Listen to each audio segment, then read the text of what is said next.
Welcome to Hunter Legal's Legal Hunter Supplies. I am Hunter Legal. How might I help you today? Unusual. This whole land complex is a failed wildlife exhibition turned hunting reserve. You can't go 10 feet without stepping in unusual.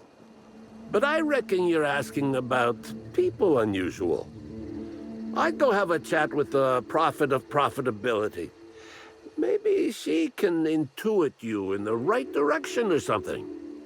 But she is mighty far in the depths of the reserve. Perhaps you should purchase one of my fine armaments for the journey.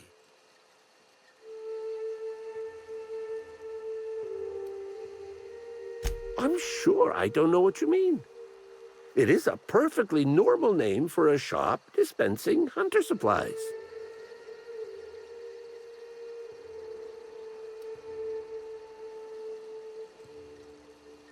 Don't get smart with me. I'm just a shopkeep.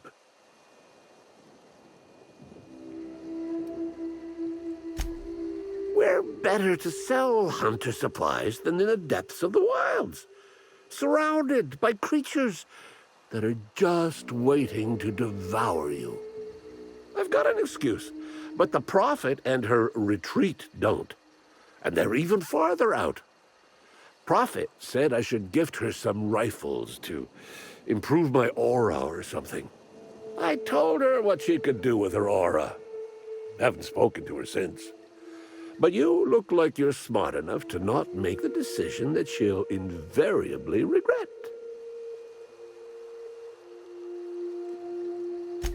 Hunter supplies. Get your hunter supplies.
Sorry, but we're a little busy right now.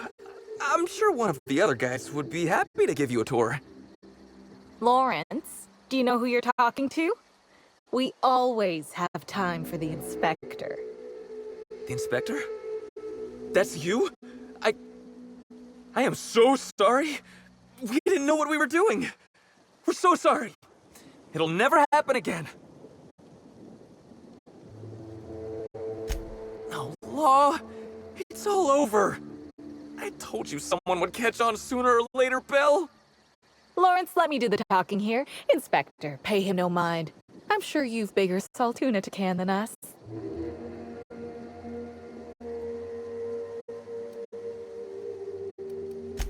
Don't pay him any mind, Inspector. His upper story's a little gap-toothed, if you know what I mean. But seeing as you insist on sticking your... That is, since you're so curious, I'll fill you in on what we're doing. We, misplaced some people on our last tour. Misplaced them in the maws of some local predators. Now we're stuck here wondering how to get their room keys.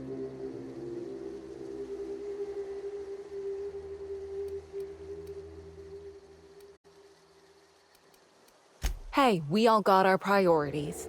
Not worrying about those keys ain't gonna bring their owners back from the dead. Anyway, the sooner we get those keys back, the sooner we can make it look like the ex-guests checked out early.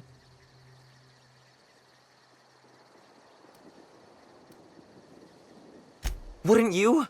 I mean, the dangers were all listed in fine print on the waivers they signed.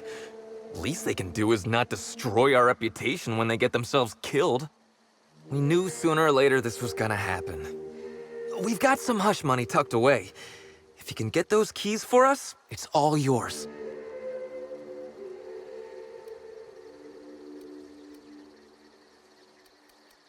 You kidding? You're welcome to. Our bosses would want this situation resolved, just like us. We're the real victims here. The dead can't suffer anymore, but we can, and we will if we have to pay for all these lost keys. Did I just hear that right? The inspector is going to help us, Bill! Thank the stars! We're not out of the woods yet. Let's just see what happens before we celebrate. We last saw the guests deeper in the wilderness, Inspector. That'd be a good place to look.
Candy Canyon?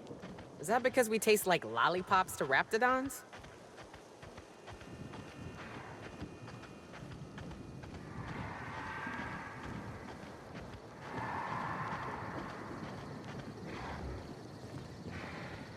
Watch a pro at work!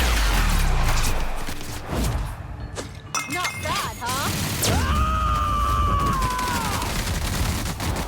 I am a storm!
If this is a cult, who am I kidding? It's a cult.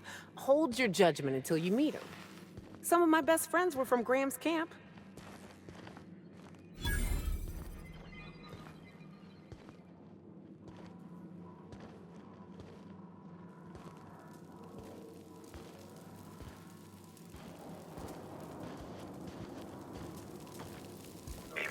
Timeline discrepancy detected nearby.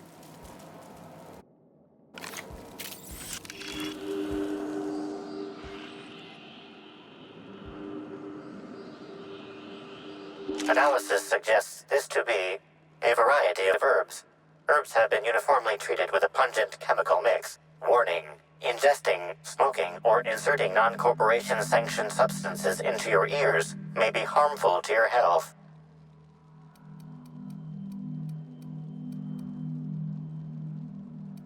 Analyzing complete. Substance appears to be a mix of industrial solvents and various essential oils. Substances include woolly cow dander remover, sprat oil, and starship surface wax. Side effects from extended exposure include dizziness, nausea, and unconsciousness. Additional likelihood of organ shutdown and/or death.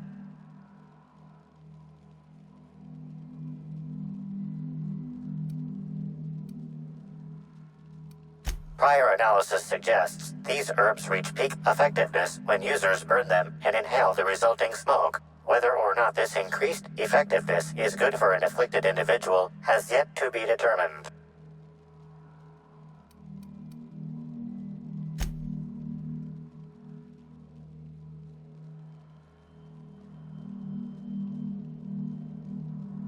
Hypothesizing potential side effects from herb consumption.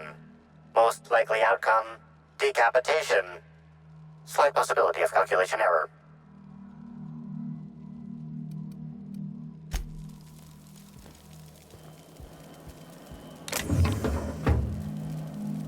Fruitful and productive welcome, sister.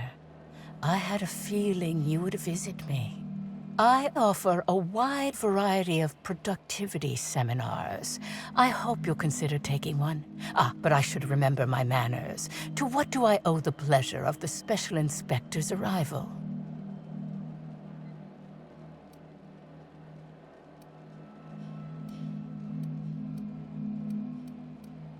Certainly. But first, I'd love to interest you in one of my productivity seminars. We'll free you of those potential hampering humors in a heartbeat.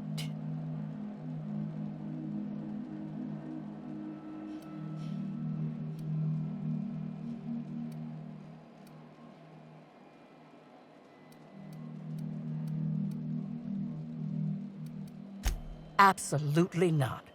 Any statements by Ms. Helen about us were blown out of proportion and altered by the media. In fact, she quite recently... excuse me. I seem to be remembering something that never happened. Whatever the case, I'm sure her speech about us was all a misunderstanding. With that said, I'd love to involve you in one of my productivity seminars. We should clear you of all those nasty, nasty humors hampering your potential. As science has taught us, the body is made up of two things, flesh and humors. These humors are semi-fluids that, when improperly balanced, may cause you to function inadequately. By signing up for my seminars, you can balance these humors for only mildly inordinate and repeat payments. Cancellation is subject to repercussions. No, I assure you, we all bathe semi-regularly. That's probably just the compost heap we have our customers, seminar visitees, lie in. It promotes freeing oneself from one's body. But of course, no one need subject themselves to such repercussions if they don't cancel. Regardless, can I interest you in a seminar?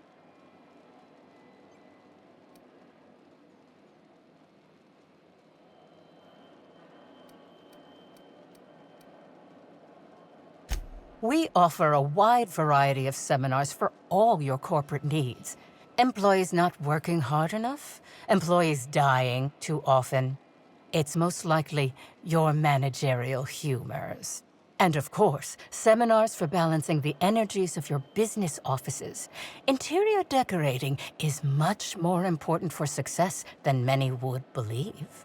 If any of this sounds at all interesting to you, might I interest you in the first 82 words of our most popular seminar's introduction, free of charge? Byzantines live lives fraught with competition, and that competition can be immensely stressful. You must, first of all, find a way to balance your thinking. Think not of bits lost, but of those you have yet to gain. After all, peace leads to productivity, and productivity leads to profit. Though thought alone won't balance you. We have a strict regimen to promote humor clearing. Session attendees stand on burning coals, sit for hours in our productivity smokehouse, and of course, fast throughout.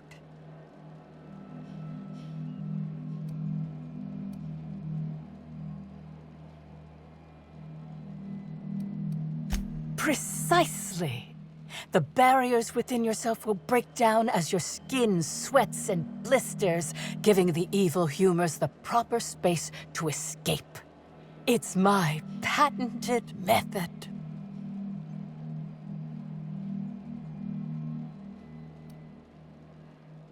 I'm pleased that you noticed. Excellent eye, sister. The compound they're treated with is my own invention, designed to unlock an individual's true productive potential when burned. I can't say any more. Trade secrets, you know. None of my clients have ever complained, so I'm sure they're perfectly safe. Is there anything else? Oh? I'm surprised. I wouldn't think the two of us would have much to discuss about her. We may have had some terse interactions before her death, which I most certainly regret. But beyond those, well, never mind. What would you care to know?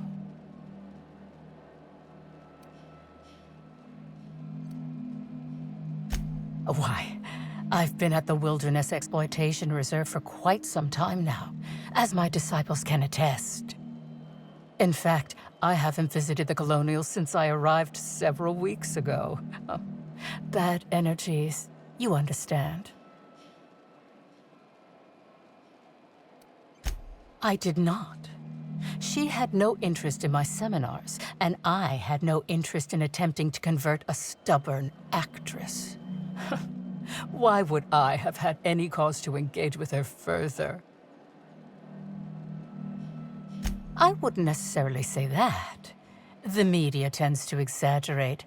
I will admit that her remarks about my seminars were rather unfortunate. However, I certainly wouldn't sharpen any sabers over it, if that's what you mean to imply. I only do that when my clients skimp on their bills. I hope you now realize that I had nothing to do with Helen's demise.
So, welcome to the Prophet of Profitability's private prosperity retreat.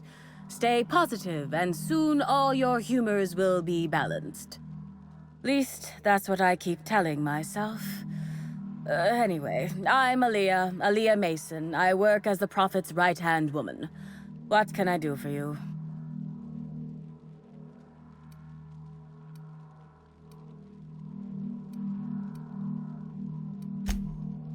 Oh, terribly sorry if I gave you that impression. I had a cramp.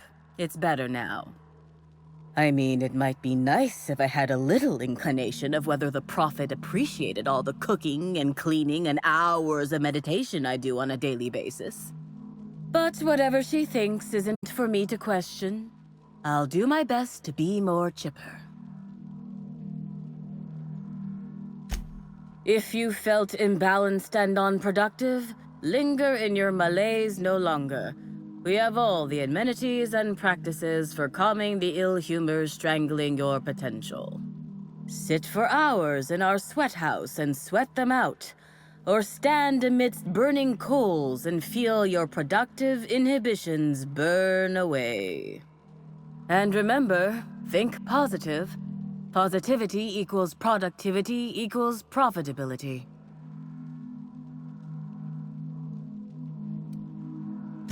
Of course, I've been studying under her for years. I know each of her techniques more or less by heart, and even have some variations of my own, such as the quintuple daily stomach purges. She's promised me that I'd be allowed to open my own branch of the retreat someday soon. Of course, I've been waiting on someday soon for coming up on 4 years now. I'm sure it's gonna happen anytime now. Oh my. Yes, this is important enough for me to delay my bi-hourly self-flagellation. Ask away.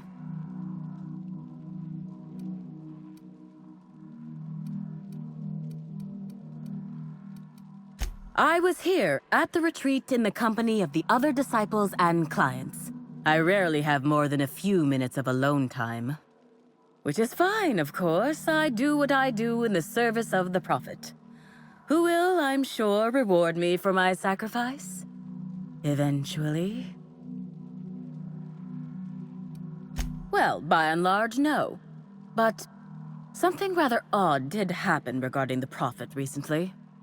A few hours after our high-profile visitor arrived a couple of days ago, the Prophet asked me to take over sessions for the remainder of the day. At first, I was excited. Thought it was my chance to show her what I could do in charge. But then I saw that she was deeply worried about something. No one saw her until the next day.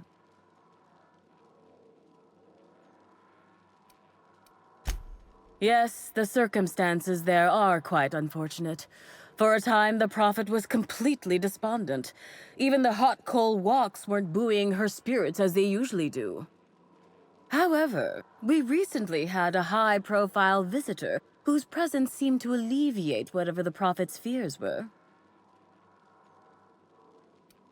Oh, you must have misheard me. I said high-profile, not had-profile.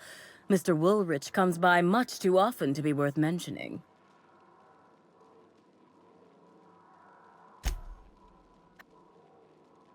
I'm actually not entirely certain. It was a surreptitious visit that stood out because it was surreptitious. Whoever it was must have paid the Prophet quite a lot to keep things quiet. At least that's the only reason I can think of for intentionally keeping things so hush-hush. I was here, which is fun. Certainly. Actually, before you go, I want to report something suspicious. I noticed the Prophet dragging something, a bundle, away from the retreat after that high-profile guest arrived. Normally, I'm the one who does her laundry, so it was strange. Especially because whatever she was dragging seemed oddly human-shaped.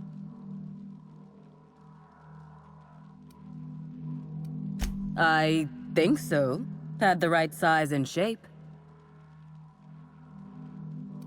I could have, but I generally don't have the time or energy to leave the reserve to contact anyone. Plus, there's always the possibility that I'm mistaken. The Prophet hasn't been herself lately, but if I misinterpreted the situation and reported her improperly, I'd ruin my chances for opening my own wing of the retreat.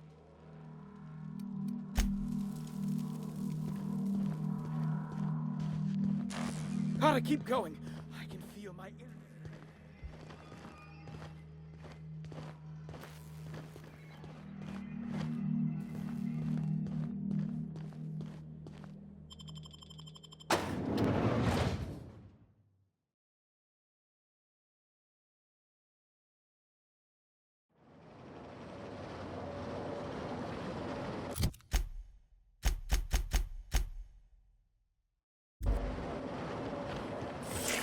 Timeline discrepancy detected nearby.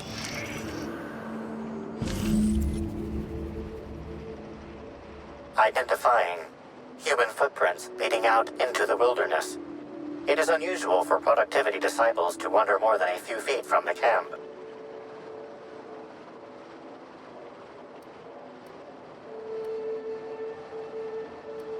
Scanning.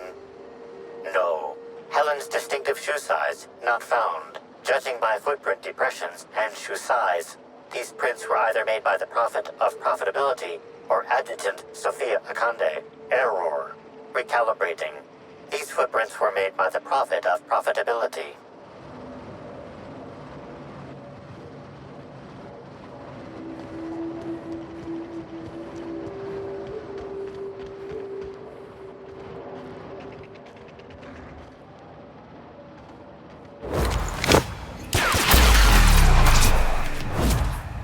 Just like that.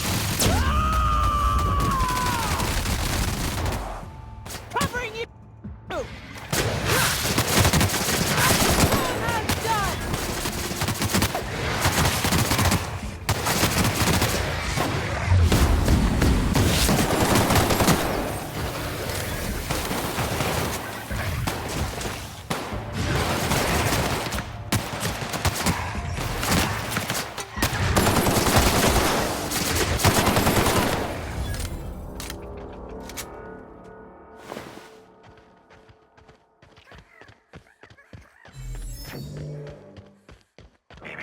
Timeline discrepancy detected nearby.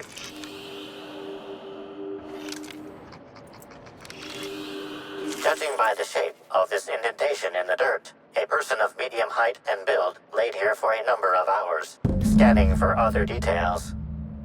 Only additional signs of disturbance are a few marks in the dirt.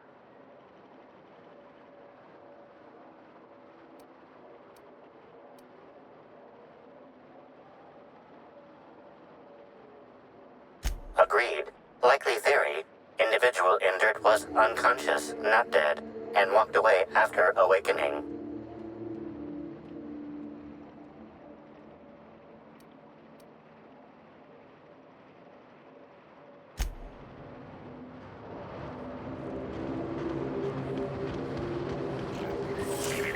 Timeline discrepancy detected nearby.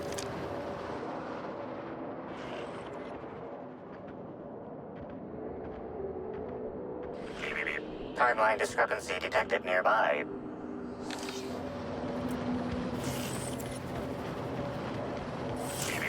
Timeline discrepancy detected nearby.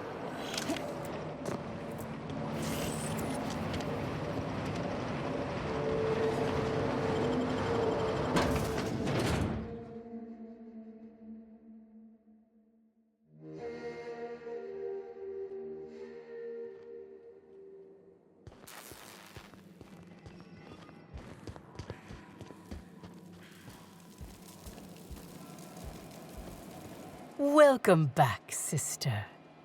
I'm delighted to extend my desire to aid you, sister. How might I assist?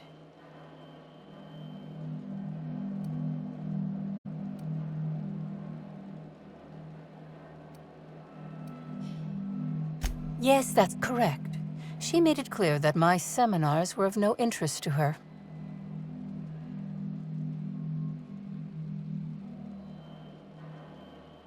Well, I suppose that does complicate things.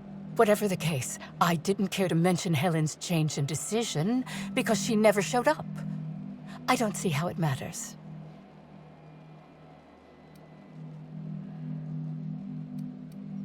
Who said that? I'll be sure to give them a special seminar on not needlessly implicating the person who puts food on their table.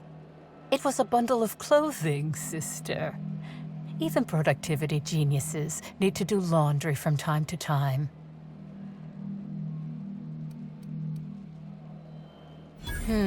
Yes. I suppose the more quickly we get off this subject, the better.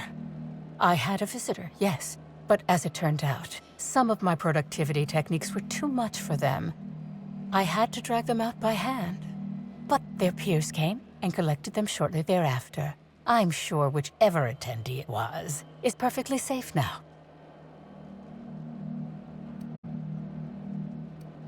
Oh, really? What did you find there? What did I dump?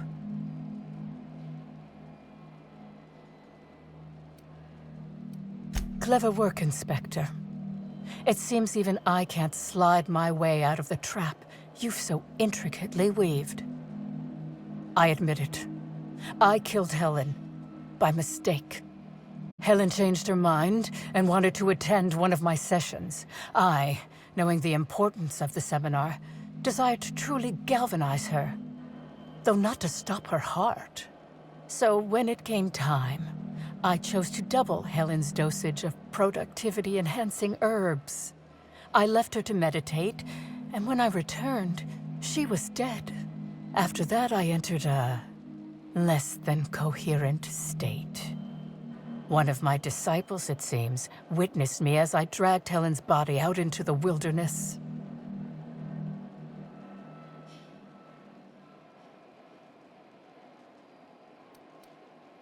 Do you jest? The guests at the Colonial eat no shortage of strange things, but I think corpses are perhaps too strange. The creatures of the wilderness are much less picky.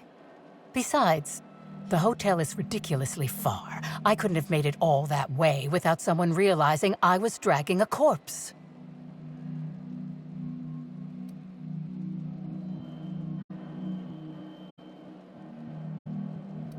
What? Is this some kind of joke? You're an inspector.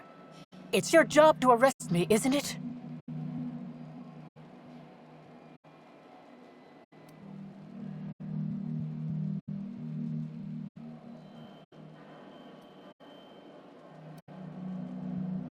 No. Someone must have moved it after I killed her. One of my business rivals, waiting for me to fall into a false sense of security so they can strike.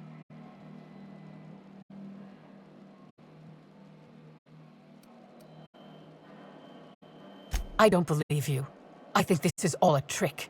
You're trying to catch me in a lie. Get me to reveal my productivity secrets. No. You can't trick me. I finally discovered what's happening. You've been paid off. Someone else learned that I killed Helen, and is going to use that information to blackmail me. You think I'm going to let this injustice happen? Ha! Tell the constable that I killed Helen. It's 1,000 times less miserable than whatever my enemies have planned.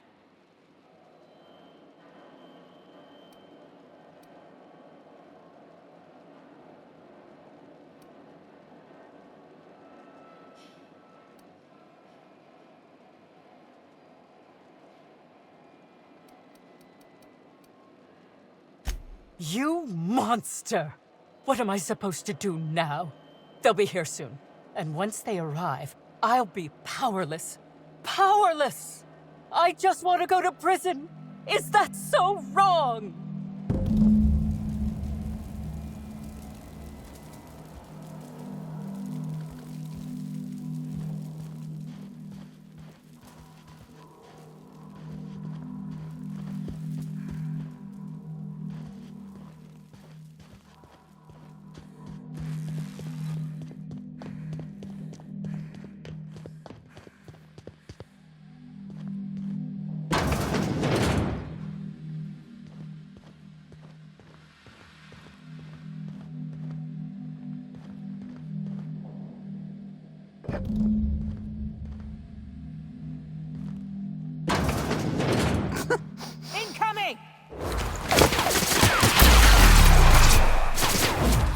Anyone else? To shreds, you say? I just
I won't tell.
Here.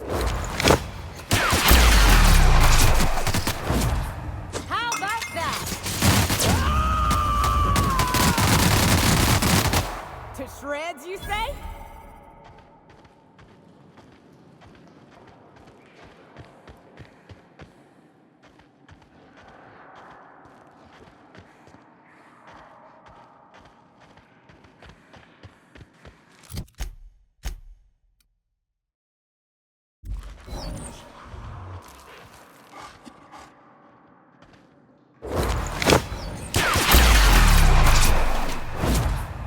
Anyone else?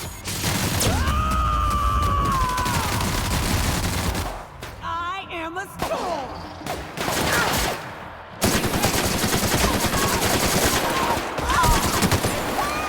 Down they go!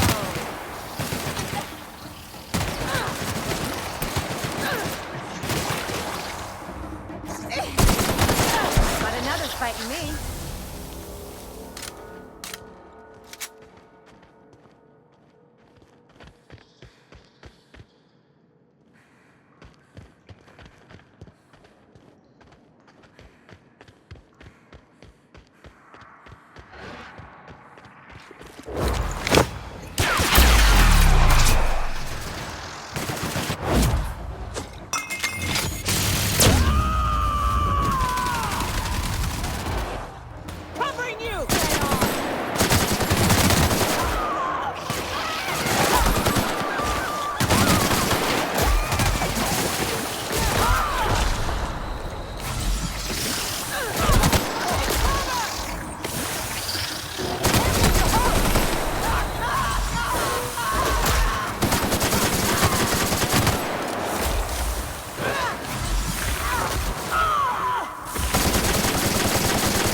Someone else will clean this up, right?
Hey there. You find us those keys?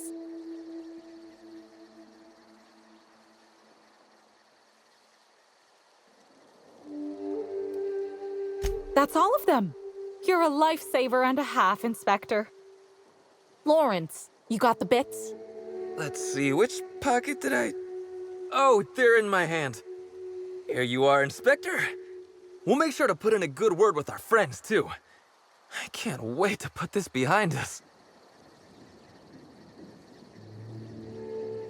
We'll wait here a little longer, and start clearing out their rooms when the shift changes. Not sure what we'll do with their belongings. Lawrence, we talked about this, remember? What belongings? Anyhow, thanks again, Inspector. Good luck with your investigation.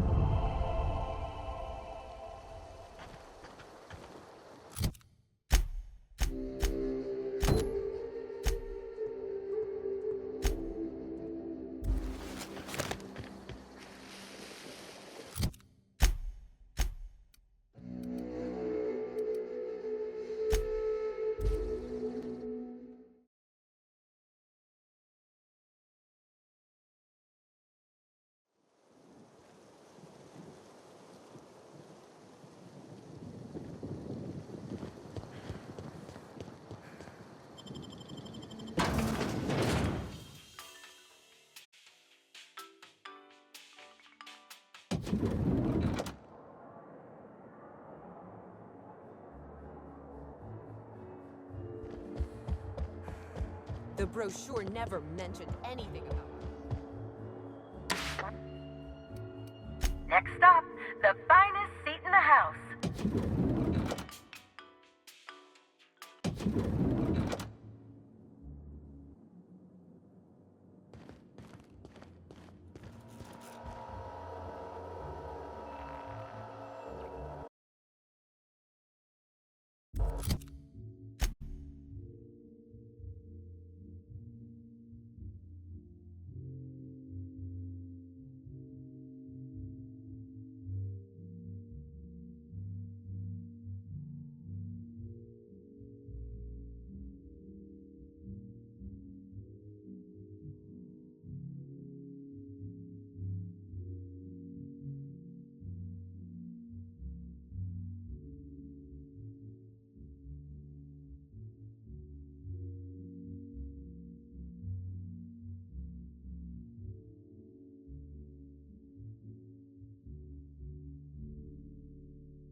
Inspector?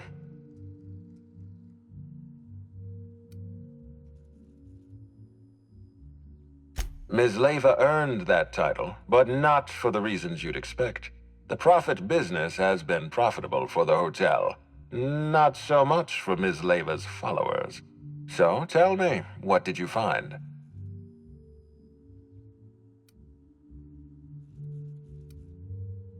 Really? What makes you say that?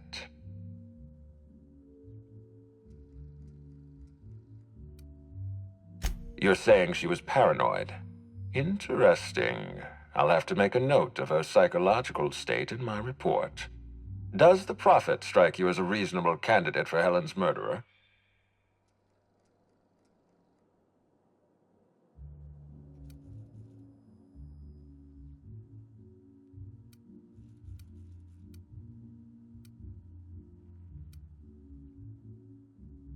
Arresting the Prophet could spell the end of her career. But that's a sacrifice I'm willing to make. Thank you for the update, Inspector. I'll include everything you've told me in my official report. Oh, and let me give you some advice. Look into Cedric Kincannon. He's hiding something. I'm sure of it.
What floor would you like to visit?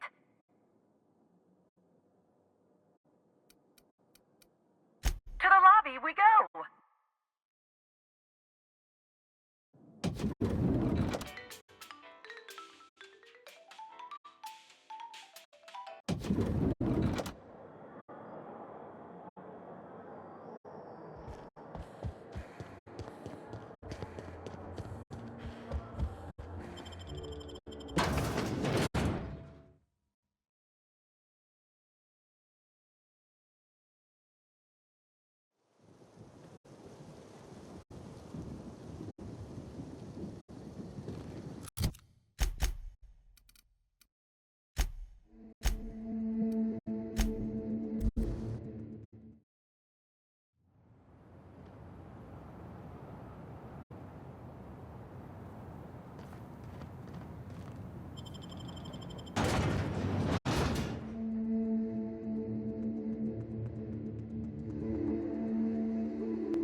Hey, pal. Over here. Hey there. You looking to unwind, friend? Maybe you're on your way to the bar for a good time? Maybe you're interested in something a little better than beer or Adreno? Something with a little more kick?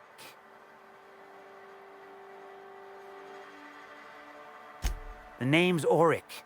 I deal in, shall we say, holistic pharmaceuticals, natural substances and the like. You know, alternative stuff. I know. Ooh, it came out of the ground. That's where worms live. I get it. I do. Why go for that homegrown shit when you could be pumping your body full of effort accelerators? Says it right on the Anti-Cleo's box. Better than nature, right? Well, I'm gonna let you in on a little secret, pal.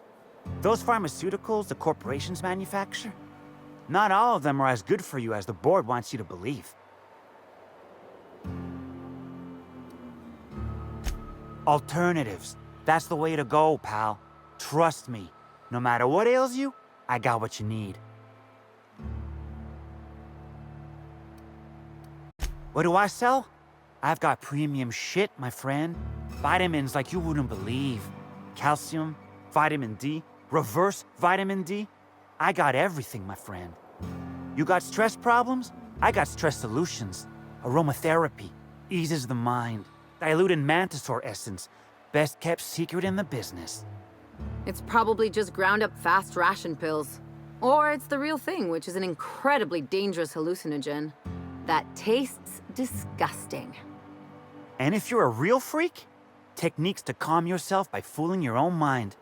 If they can tame the rage of a certain well-known Tossball star, they can help anybody.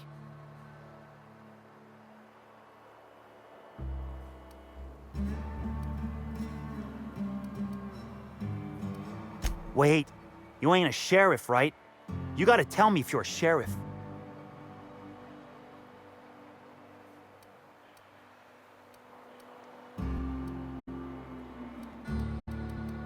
I'll be honest, I don't really know where that puts us.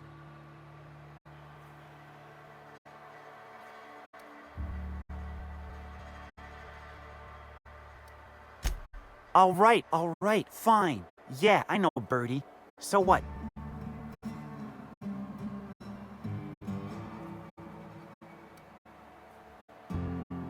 Yeah, damn shame about that. Birdie thought the world of Helen, you know. He showed up drunk at my place wanting to talk about the breakup. Helen dumped him, he said. Boy, was he in a bad way. I'd never seen him like that before. We talked for a while, and when he felt better, I sent him back to the hotel. Told him to drink more water and get some sleep.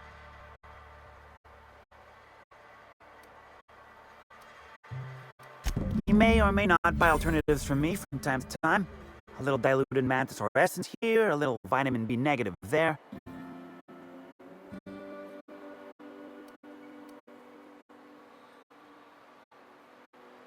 He's stressed out of his mind, the poor guy. Everyone knows his name. Can't turn around without having to sign an autograph. Then you throw in playing tossball for a living. Violence like that, it does things to a body. It does things to the head.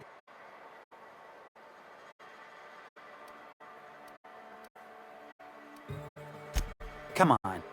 Birdie's a damn good hacker, but taking that many blows to the noggin would scramble anyone's upstairs business. I know it's knocked a few of his memories loose. I worry about him, that's all. He's a good kid. Got a good heart.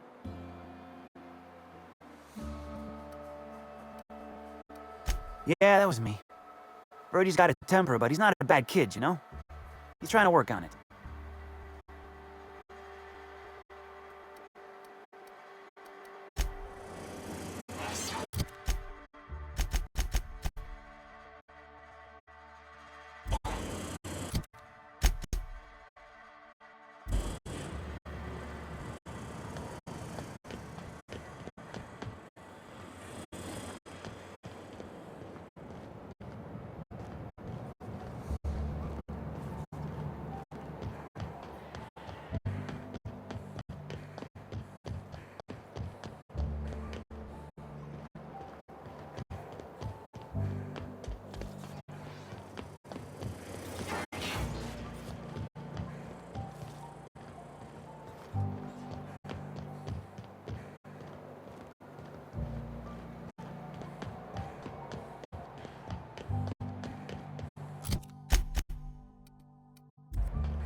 to visit?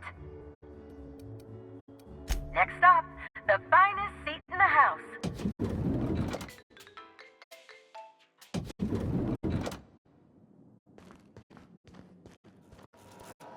Inspector?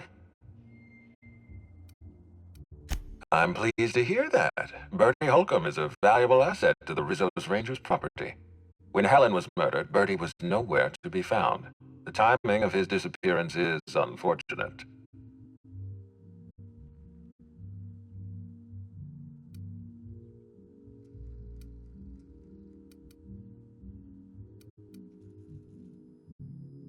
That's ominous.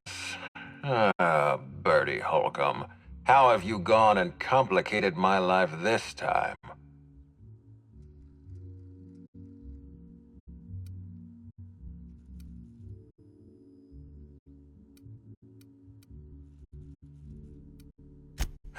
I do wish Bertie wouldn't take refuge in the glass bottle every time something goes wrong in his life.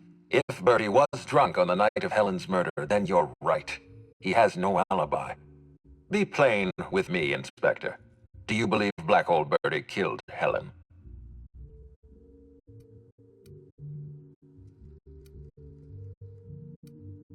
I'm relieved to hear that. I happen to be something of a fan of the hack attack.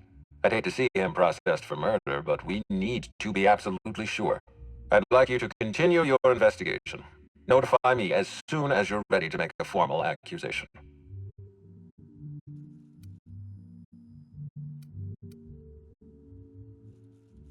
I appreciate that. I'd rather keep Bertie within the public eye than let him languish in a bar at the docks. I'll make my report of your investigation into Bertie. Do you have anything else for me?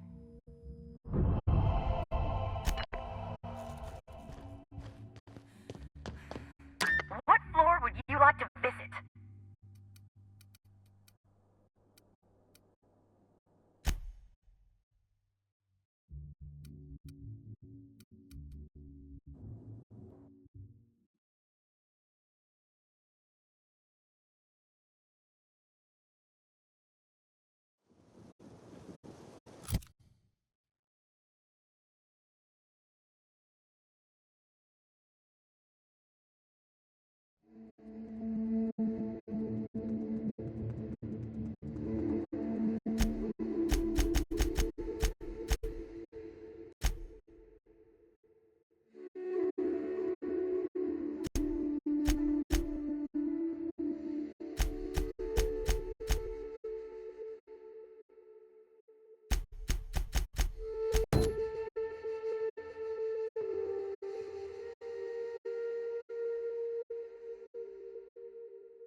That was quick. What the? I was going to wash my hands, I swear.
Inspector, not a moment too soon. I've just finished my autopsy report.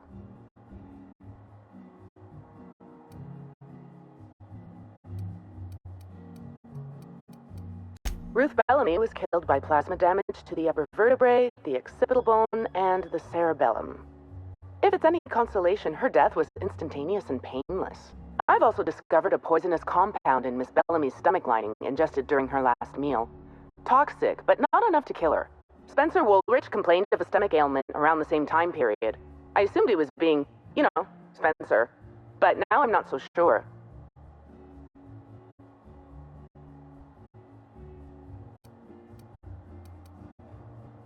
Conversations with Mr. Woolrich tend to spontaneously transform into monologues.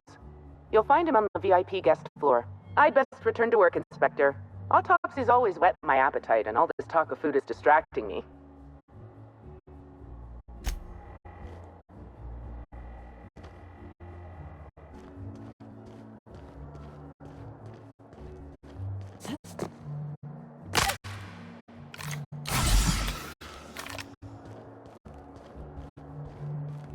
The Grand Colonial Front Desk warmly welcomes you, Inspector. It's a pleasure to see you again. How may I be of assistance to you, Inspector?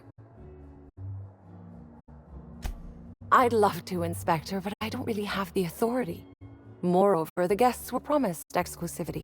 If I let you up there, I'll never hear the end of it.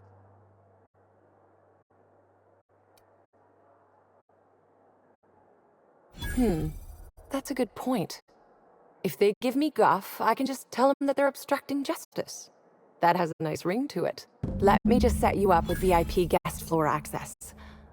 Done. You can now come and go as you please.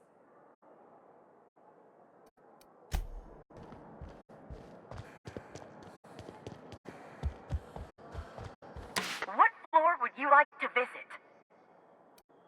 If you see Black Hole Birdie, be sure to get an autograph for me. Just joking. I've already got one.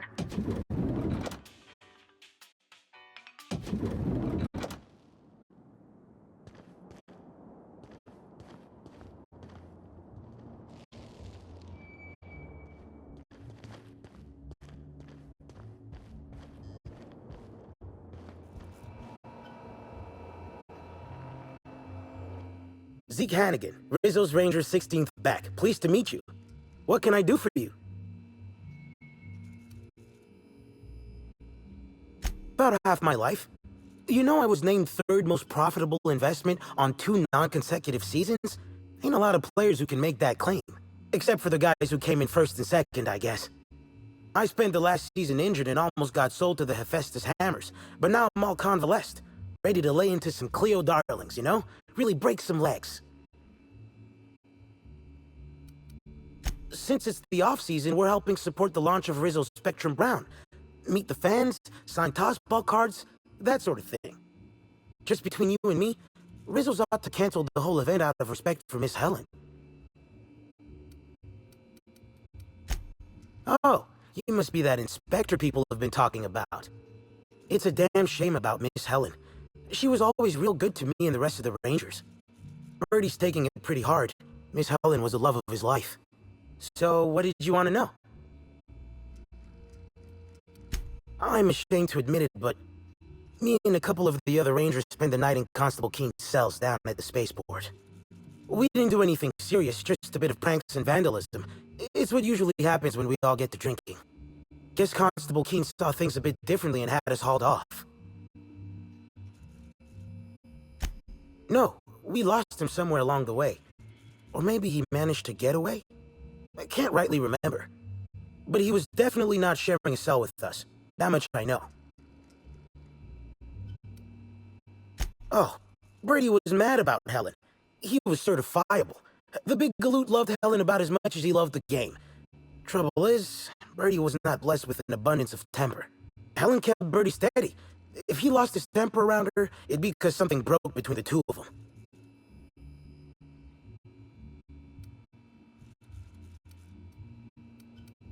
What? Law, no.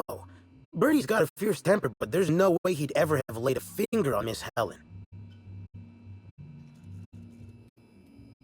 Miss Helen was outspoken.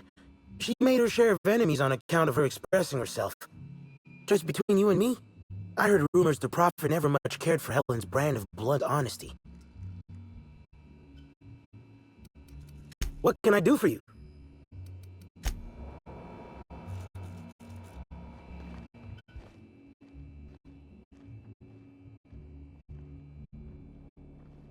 We're stalking, and we're stalking.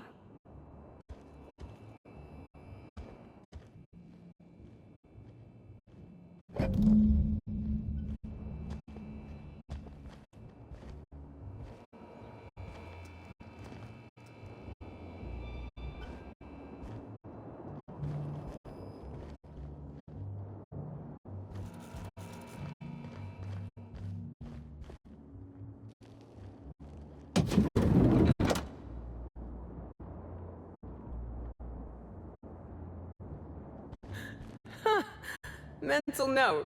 Next time we got cows in the cargo bay, have a...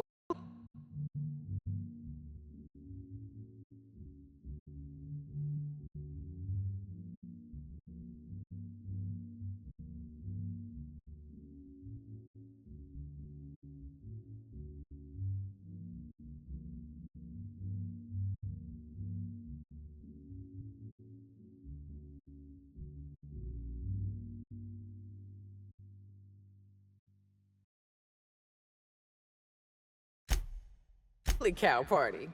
Wonder how much they could drink.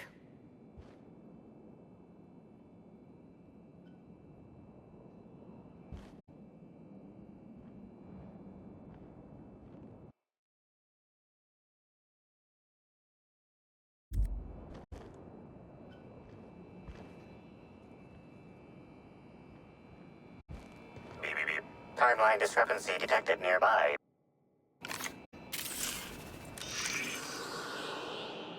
Multiple discrepancies detected.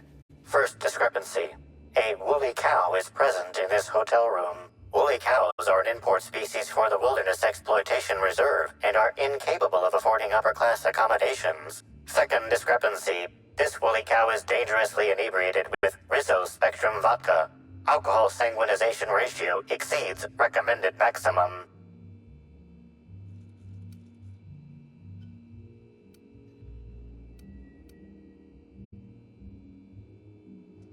Zero.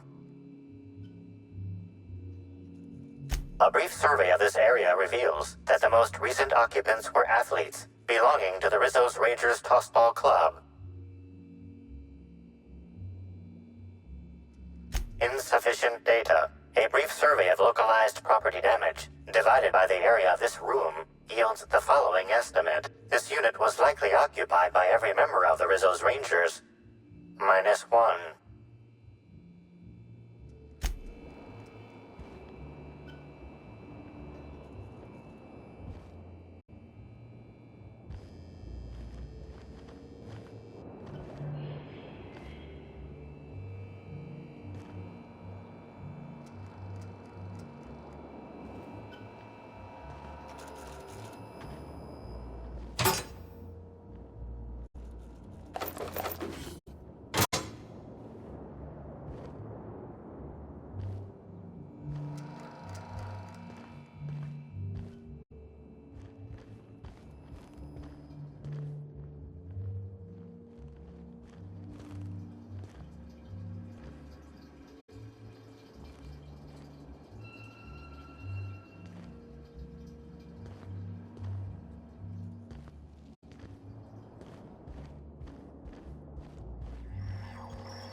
Easy.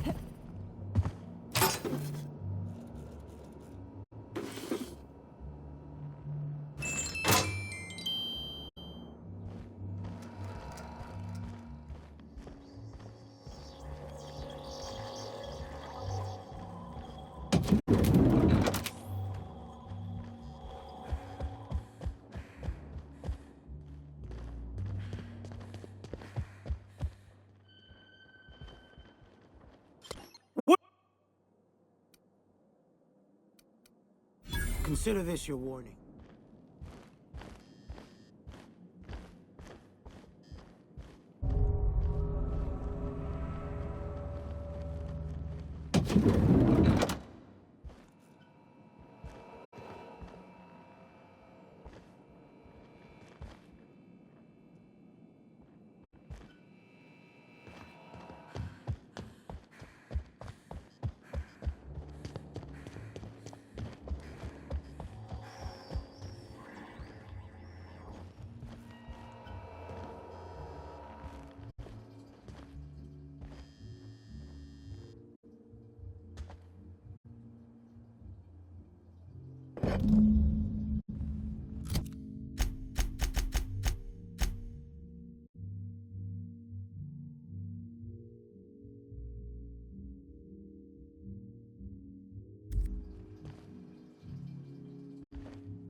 Hotel rooms don't feel like home until you mess them up some. This one's real cozy. What do you want to know?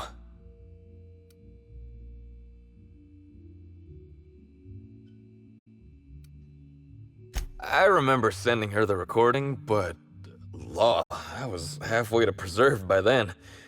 I don't know what was on it. When I realized what I'd done, I panicked. If I'd said something dumb, folks might think I was involved in her death. I was scared of looking suspicious.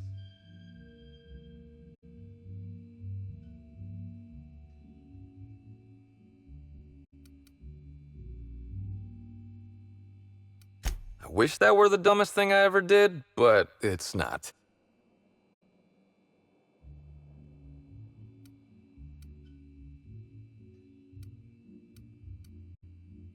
Tossball was, is, and always will be the greatest game in the universe. And I would give it up in a heartbeat to have Helen back. What about her? Look, you and me, we both know I'm a big dumb Tossball star, right? That's what I'm good at. Rizzo's knows it. The fans know it. Helen, she saw me as more than that.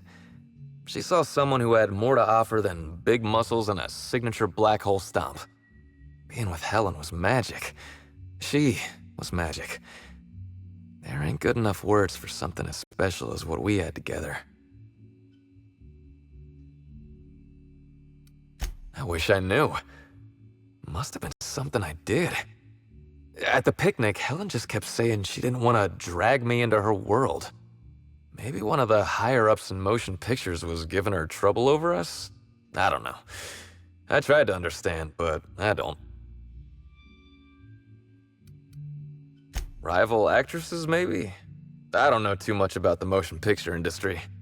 Except for Helen's pictures, obviously. Those I probably know by heart. Seen them about 100 times each. What do you want to know?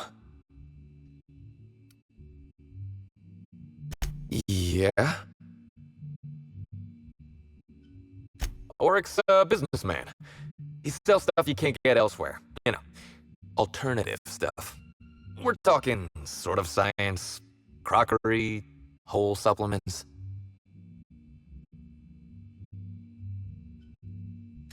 Maybe putting effort accelerators in your body isn't always the right call, you know? Maybe there are other options. Maybe I don't take all the accelerators Rizzo's pushes on me.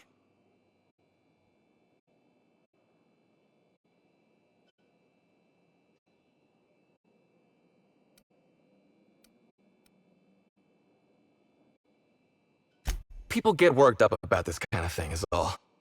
Not that my personal business should be any concern of theirs. Yeah? What do you want to know?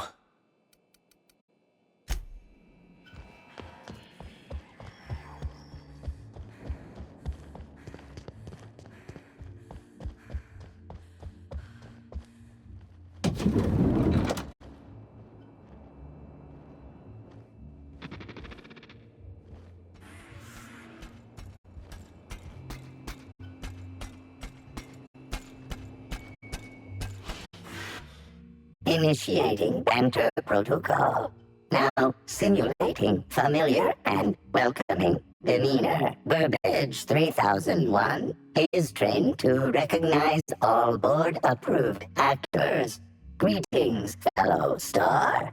Your performance in Maverick Johnston's latest drama was memorable. Burbage 3001's programming is frequently upgraded to adhere to board-certified standards. The most recent upgrade was performed by Spencer Woolrich. Banter protocol exhausted, reverting to default behavior, grieving and despair. Oh, Halcyon Helen. May your atoms be commended to the Aether. Burbage 3001 was designed to disrupt Halcyon Helen's monopoly over the Aetherwave serial market. This unit's programming is based on Helen's most famous roles. Burbage 3001. Anything Halcyon Helen can do, this unit can do slightly worse. Now running shock and dismay protocol. What's this? Helen's death was a murder? How horrifying. Bring that killer to justice, designated authority figure. This unit has not yet completed its grief cycles. Randomizing despair tables. Oh, Helen, is there no justice in the world?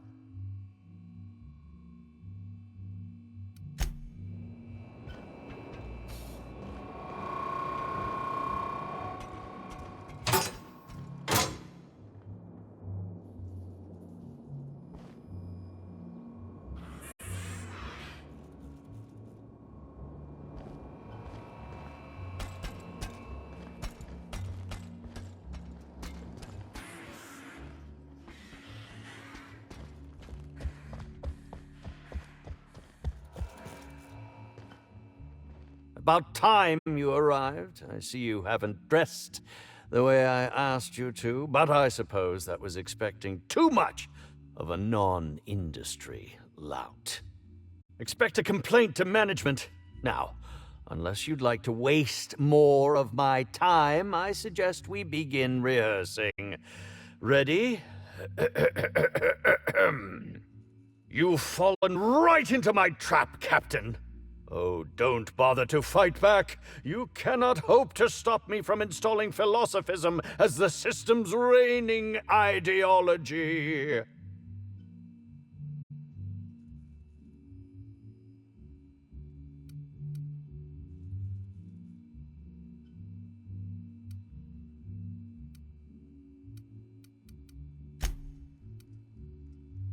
How does the scenery taste? Good, I trust.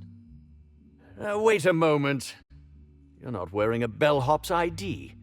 which must mean you're not Owen's understudy. That man can't even be relied upon to find his own replacement. Oh, no, this is curious indeed. Who are you, and how did you get in here?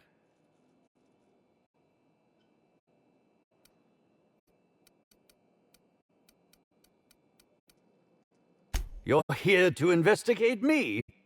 Oh, I assure you, I'm nothing special. Just an old crook with more money than time.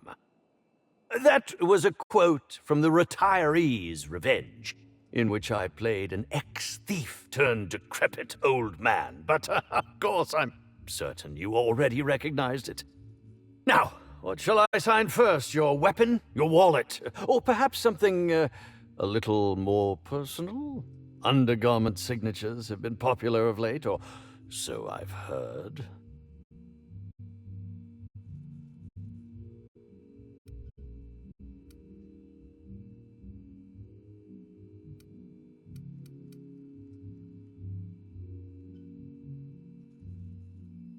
Do you mean to say you're not a fan?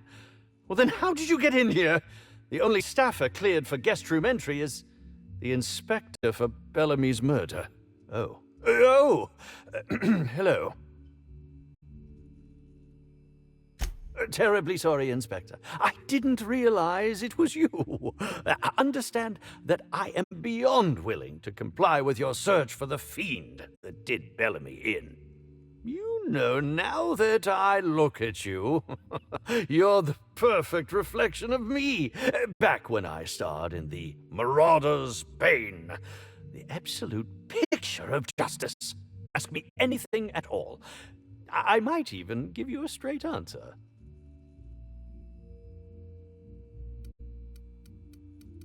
Oh, have you now? Please do go on. Don't leave me in suspense.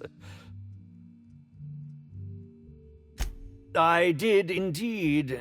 With Halcyon Helen parading her fame about, I was left without an acting partner. Burbage is no exception. His acting protocols were nothing short of a joke. So I decided to make some modifications, installing him with some of my old serial quotes as, I think, improved his range. The way he bungled about with that weapon of his hardly befitted a dissident, so I modified it as well. He's much quicker on the draw now, though he's still a machine. I'm quite used to being breathlessly watched. Certainly, but one quick question before we begin, if I may. How was it that Bellamy met her end? Why, I'm merely worried for my own sake. Perhaps whoever came after her could come after me next. But if you don't want to tell me, I understand. Whatever happened, I hope poor Bellamy didn't suffer.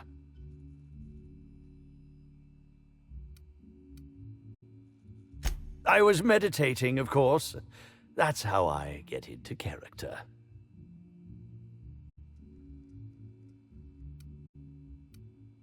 Respectfully, Inspector, it is rather counterproductive to commune with others while meditating. All actors have their methods, and this has been mine ever since I met that wonderful prophet of profitability. She taught me it for my role in The Unemployed Cometh. I had to lie face down on artificially heated pavement. The director wanted our suffering to be convincing. Needless to say, being able to leave my body helped to mitigate the pain, both during the 8-hour shoot and with the second-degree burns afterwards. I owe that woman much. Yeah, actually, only since I've been at the Colonial. The Unemployed Cometh was shot on site. That makes it, a few weeks. I cannot recommend her services enough. If you haven't been to see her yet, you really should. I'll answer whatever you wish.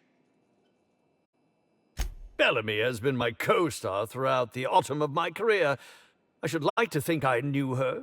In fact, I cannot name a single role in the last 10 years that did not involve her in some way, unless you count the uncredited silent shopkeep on Melissa's meteoroids.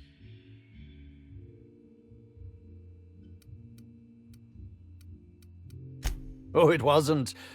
And don't think I haven't picked up on your tone.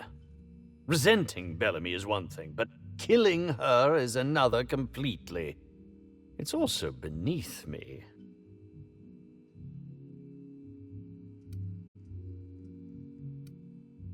Bellamy, I'll ask you this. If you'd been the star of cinema for years, then suddenly found yourself scrounging for bit parts while a younger person stole the limelight, how would you feel? In short, the two of us weren't close. But that's not to say my dislike of her was so extreme that I tried to do anything drastic. Resenting Bellamy is one thing, but killing her is another completely. It's also beneath me. Oh, come now, Inspector. What do you take me for? I'm an old man. I neither have the time nor the willpower to kill people for fun. Besides, I have my reputation to think of. I suppose that is enough on that grim subject.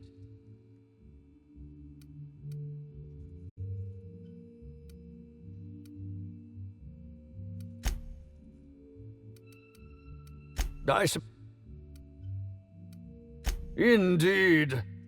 The agonizing bowel pain was most undignifying. While I've certainly had no shortage of inadequate hotel meals, this was most explicitly pronounced. I suspect poison. And who would be most likely to poison me but Chef Anwar? Oh, we've clashed almost non-stop about his slop preparation. He must have tainted my meal in retaliation.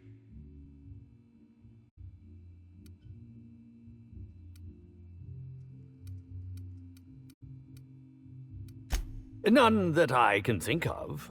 I treat all hotel staff equally, and with the minimum level of respect that they deserve. Is that a jibe?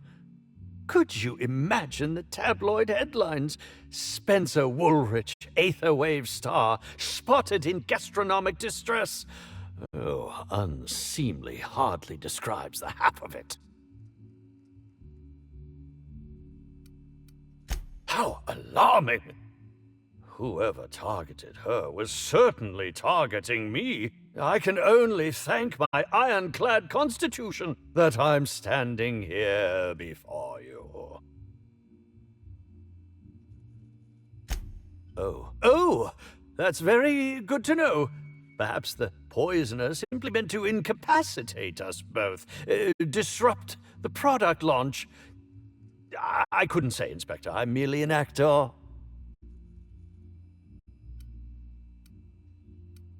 Very well, then.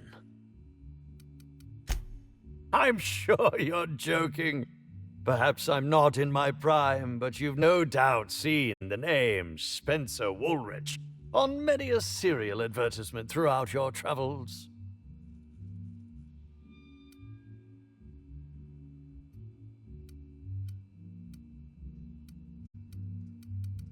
You think? I mean, yes, of course. You have, obviously.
making it look easy.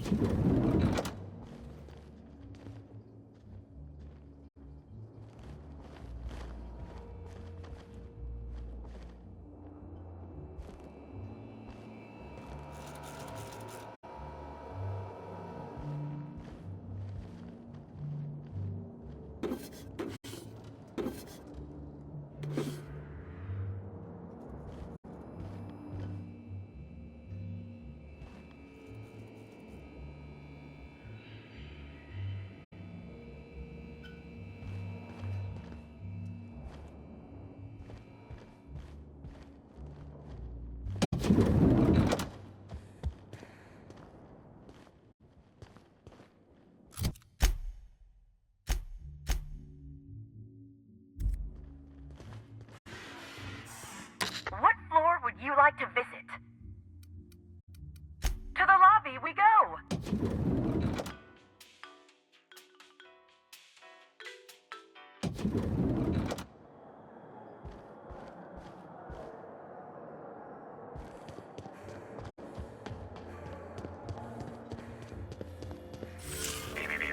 Yes? Are you here for the double rack of smoked sprat? Well, I'm sorry to disappoint you, but you'll have to wait. Oh, don't give me that look. Let me see if I can pencil you in for later. Actually, what am I saying? I can't do that. I'm booked for the next month. You'll have to make a reservation.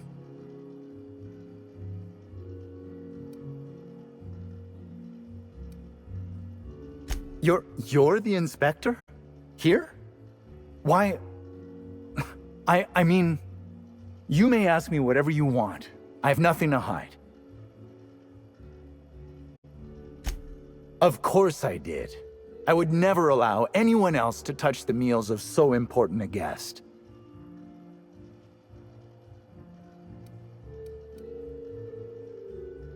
Well, yes, I'm positive. Why?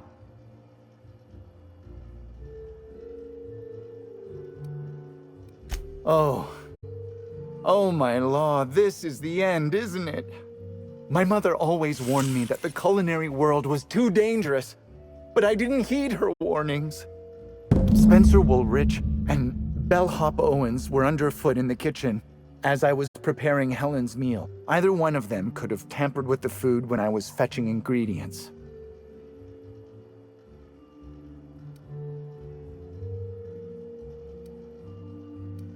Well, it's a breach of professionalism, of course. Why else would I worry about it?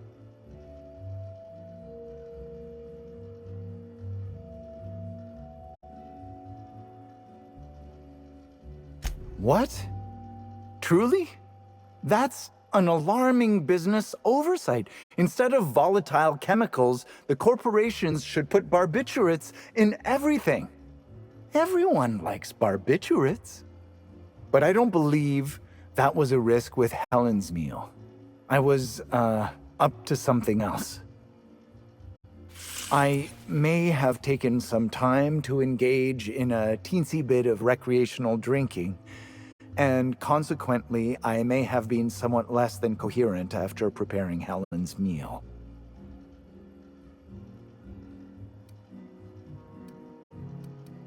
I understand your reluctance, but... Oh, I just remembered. The kitchen security camera. It'll prove I'm telling the truth about everything. Constable Keene has access to the security footage in her office at the spaceport. If you visit her, you can figure out what truly happened with Helen's meal. Yes, but not specifically. Owens often procures exotic ingredients from the creatures at the Wilderness Exploitation Reserve.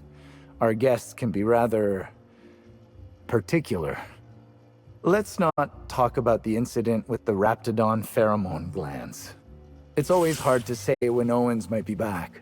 If I were you, I'd make a trek to the reserve myself. Otherwise, who knows how long you'll have to wait.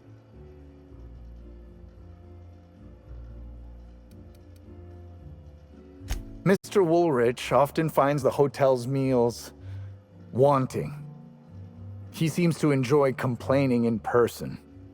While I could appreciate someone with a discerning palate for once, I believe that Mr. Woolridge simply enjoys the attention he gets from us. Though don't tell him I said as much. If you wish to speak with him, Mr. Woolridge can most likely be found in his suite on the VIP guest floor. He's usually there if he's not poking around here.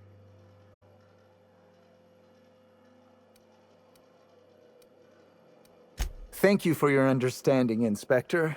I'm sure you'll find the true culprit before long.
Welcome back, hopefully, law-abiding individual.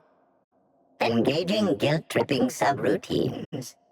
You haven't committed any crimes lately, have you? Please speak clearly into this unit's recording instruments.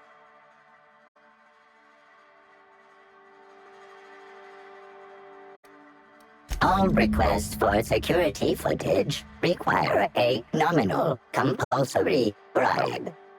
Is that acceptable? Error. Bit processing unit has been removed. Temporarily surpassing bit fee request. Funds will be requested from Rizzo's leadership with interest at a later date. Delivering footage. Thank you for your patronage. If you would like a wine recommendation to pair with that footage, please submit the requisite request forms. Is there any other assistance this unit may provide?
We're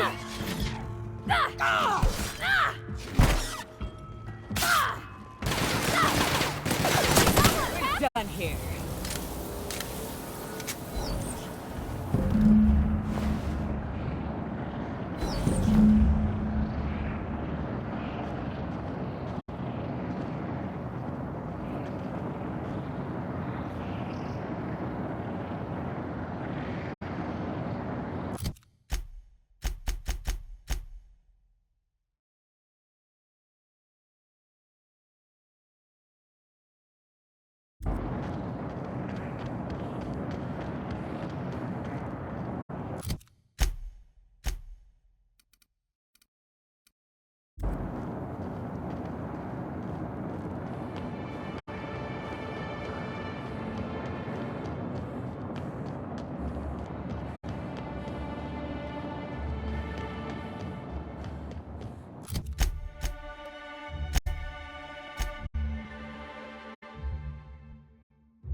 What floor would you like to visit?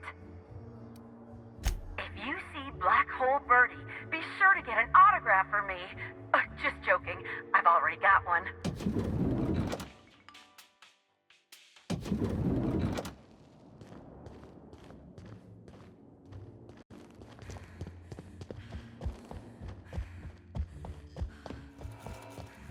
Please, can't you see my heart is bursting at the seams?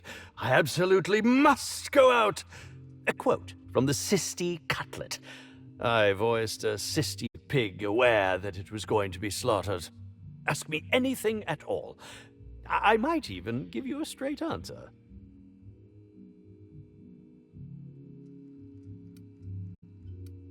Oh, have you now? Please do go on. Don't leave me in suspense.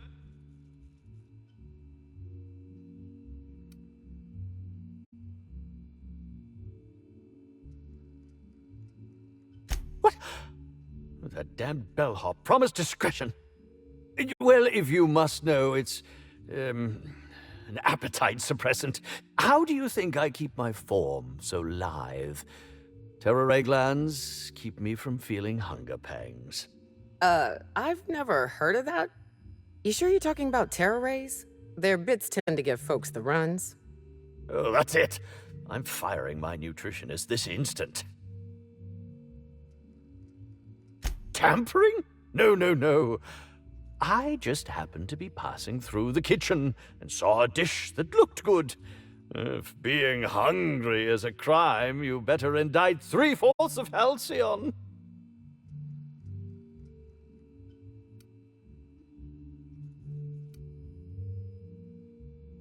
I want to add another to the pile. Oh, no. Wait, bah. No use in pretending, is there? As it so happens, I may not have had the terror gland acquired for personal use. I may have placed it in Bellamy's meal. But before you indict me, please, just listen. I wasn't trying to kill her.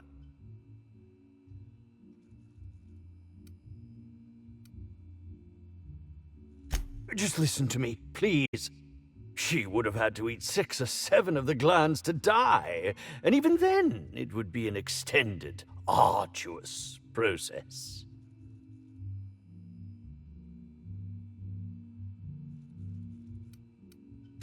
No, really, you must listen. I wasn't trying to kill Bellamy. I only wanted her to be incapacitated during the Brown unveiling. With her out of commission, the next available celebrity, myself, would get to host the unveiling. Please think twice about telling the administrator of my misdeeds. If he learns the truth, what's left of my career will be left in shambles.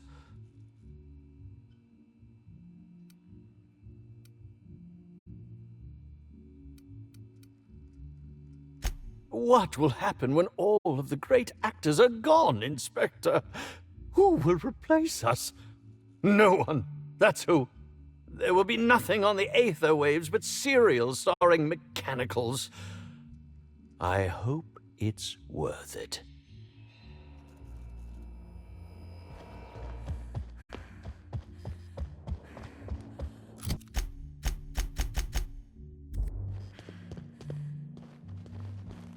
What floor would you like to visit?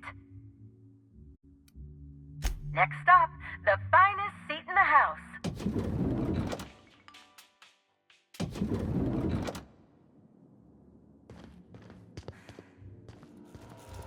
Inspector?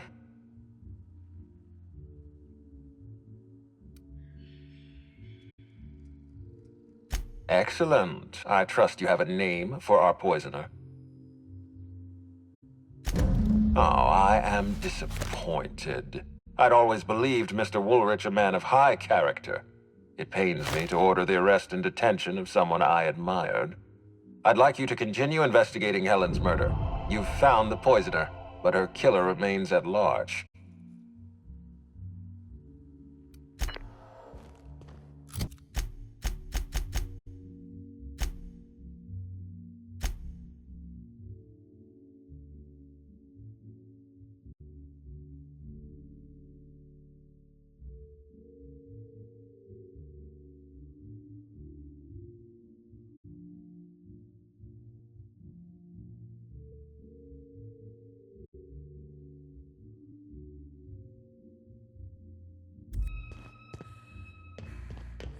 What floor would you like to visit?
You got an appointment? Appointment? Then get. No appointment? No talking to Mr. Kincannon. They don't pay me to be friendly. They pay me to keep hooligans out of Mr. Kincannon's hair.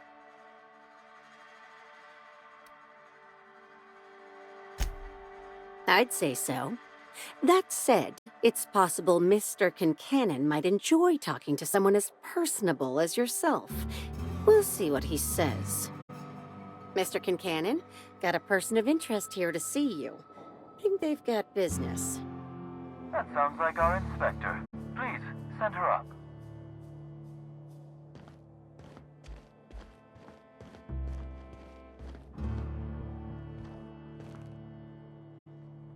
Why, if it isn't the inspector, I was hoping you'd swing by. Here for my alibi, I assume.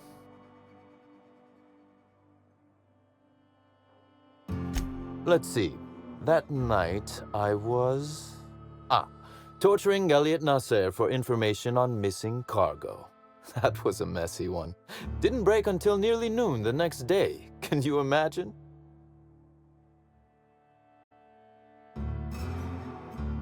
An excellent question. I had his body dropped off the edge of the land complex. I'm not sure what happened to it from there, scientifically speaking. Maybe it dissolved? Ultimately, though, it doesn't matter. You'd be a fool to believe me, regardless of what I told you. People lie, and I am, incriminatingly, people.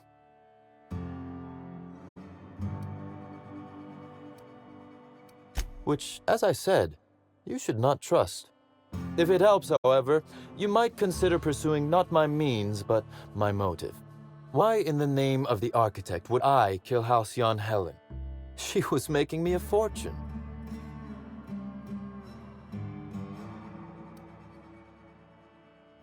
I'm considering a line of commemorative merchandise.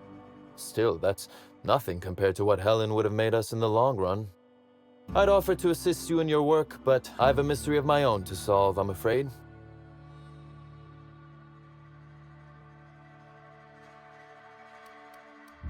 Oh, Elliot stole from me, all right. Alas, you're right in that his was a singular isolated incident, and as such, does not resolve a concerning broader trend. Items are disappearing from Slug's storage and processing warehouse.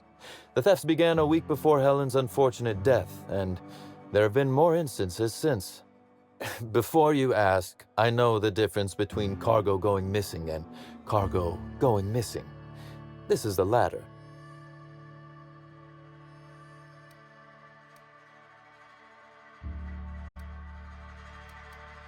Nothing unsavory, and nothing Ludovico shouldn't know about, if that's your concern. I'm quite serious when I say Slug is a legitimate business. As to the specifics, I'm not sure. The warehouse foreman should be able to tell you. Before you ask, I know the difference between cargo going missing and cargo going missing.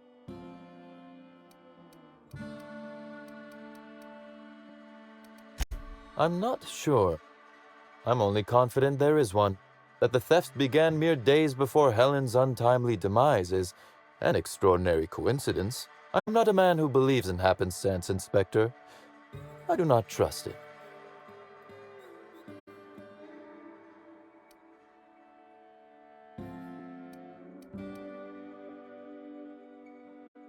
I certainly wouldn't take that bet.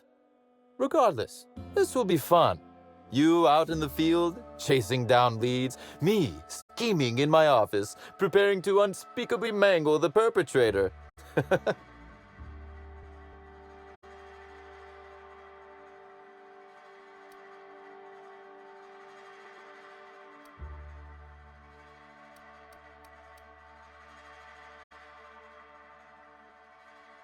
You do recall, Inspector, that I'm not to be trusted?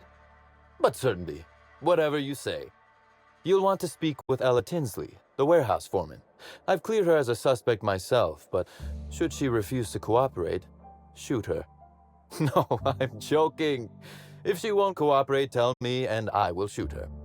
And do feel free to search my office for clues while you're here. Don't hold back on my account. Was there something else you wanted to discuss?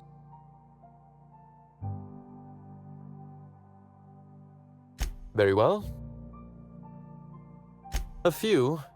Helen was strangely curious about the private business operations around Eridanos. She said it was role research, but how much business know-how does one actor truly need for an action picture? I also arranged to have Helen supplied with mag picks, bypass shunts, and other hacking tools. She wanted to buy in bulk. That she bought in bulk? Not particularly. It takes time to learn to use tools like that deftly. I wonder, did she run out of time in the end?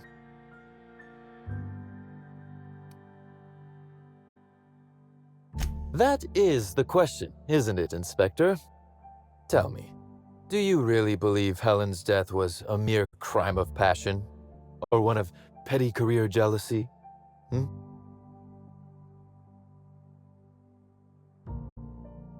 A smart approach, Inspector. And yet, this murder is bigger than Miss Helen's personal life. Bigger than her latest moving picture. Indeed. I suspect Helen arrived on Eridanos with grander plans than promoting Spectrum Brown. I knew I was right about you being clever, Inspector. I'm glad. Because whoever did kill Helen is not going to come forward so easily.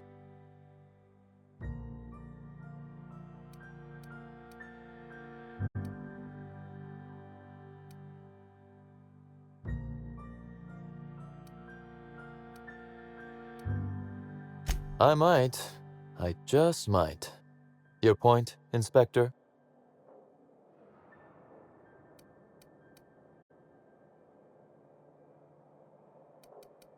Yes, I suppose you have. Be very careful, Inspector. I'd very much like to see you still around for the grand finale, whenever it comes, whatever shape it takes.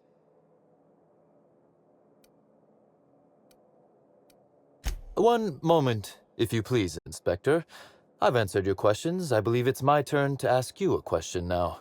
What, or who, made you decide to investigate me? Understandable.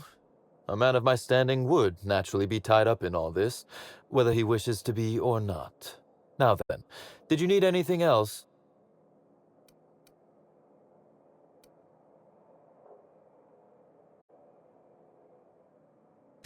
Bar fight? Drunk Raptidons? Black hole birdie practicing his hacking in the middle of the street? Stop me if it's one of those, or I'll just keep guessing.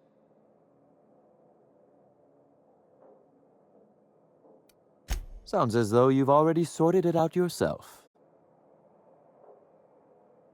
Slug uniforms do seem to go missing from the hotel laundry with impressive regularity. Easy enough for someone to nick a few. Now ask yourself this. Why would anyone give thugs slug gear and send them after you?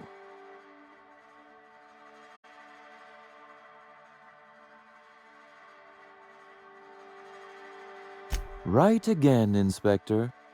But I can't fathom who would benefit from tarnishing my reputation like that. Can you?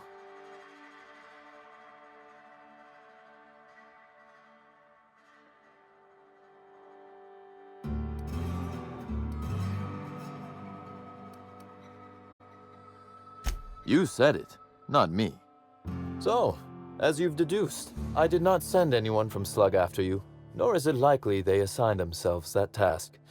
Still, I am sorry for the trouble, Inspector. With that matter settled, is there anything else you'd like my assistance with? The original incident? I made him an offer he should have refused. An excellent deduction, Inspector. Our combative relationship stems from paperwork, mundanely enough. Rizzo's contracted Sublight to construct the Eridanos atmospheric complex. Had Lou wanted Rizzo's to retain full control of Eridanos, he shouldn't have skimmed the revised contract I sent him. Lou's an administrator, for law's sake. I thought he would adore all the fine print I added.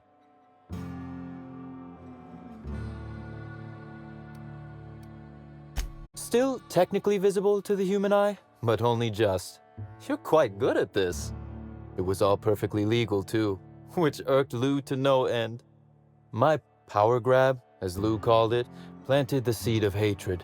And Lou, obsessed with what should have been, has made sure to water it daily with his bitterness and anger.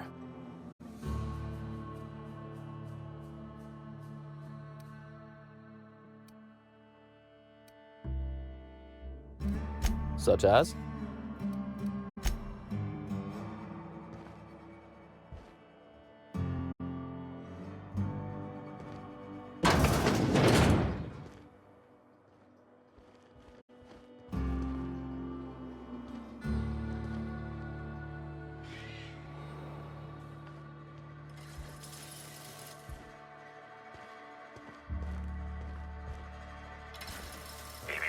Timeline discrepancy detected nearby.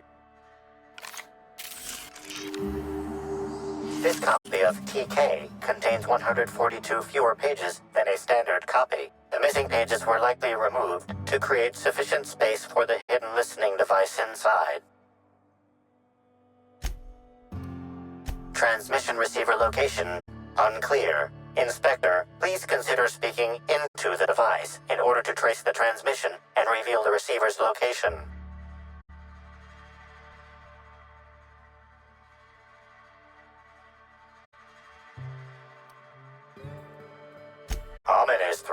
transmitted. Transmission analysis complete. While the precise location of the receiver could not be pinpointed, it has been narrowed down to a smaller, approximate range. Analysis inconclusive. However, there is a minor accumulation of dust particles present on the book's uppermost surface.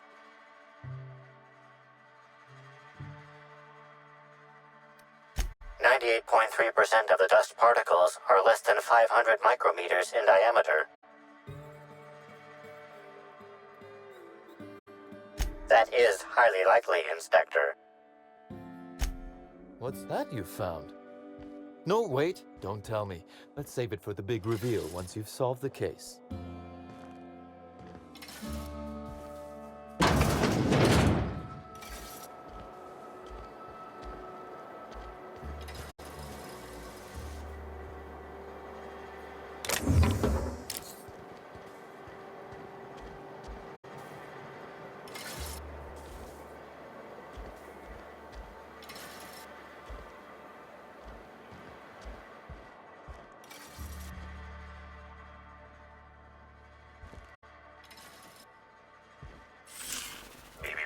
Timeline discrepancy detected nearby.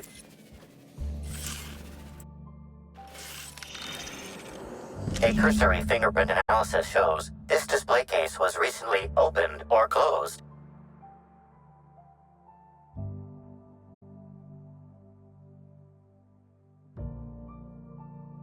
Confirmed. The grip has been modified for a specific wielder, most likely the rifle's owner. Additionally, the plasma rifle sights appear to have been realigned to better accommodate a shooter with slight myopia in one eye. The fingerprints belong to Cedric Kincannon.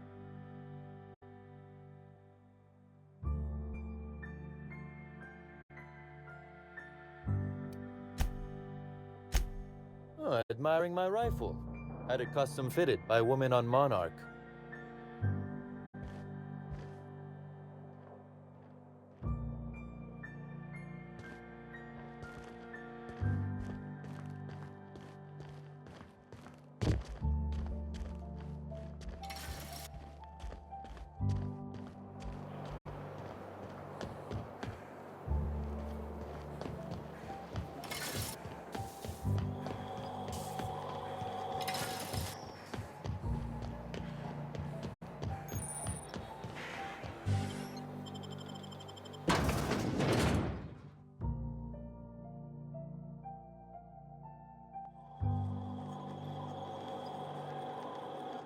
Hi there! Sorry, this area is off limits to port vision. Oh, wait half a second. You're the inspector. Sorry about that. I'll buzz you right in. Feel free to have a look around, man.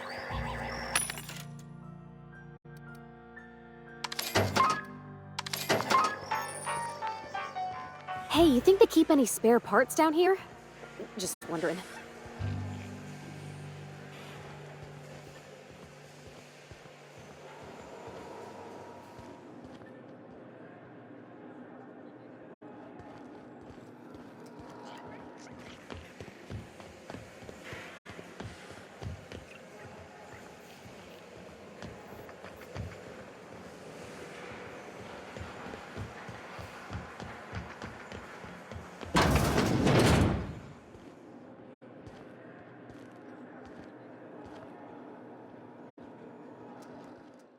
You're the inspector, aren't you? Boss Kincannon said you'd be by about the cargo that's been going missing.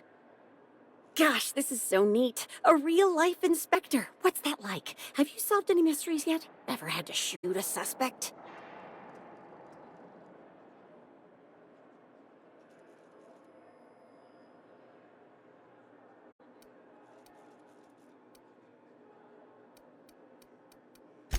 Right, of course. Just tell me how I can help.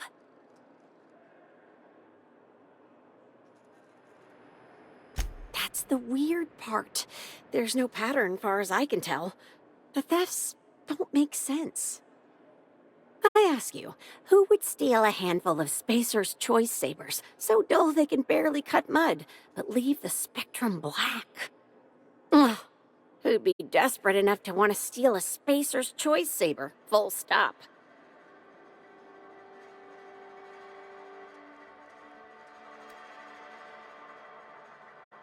Yeah, probably not.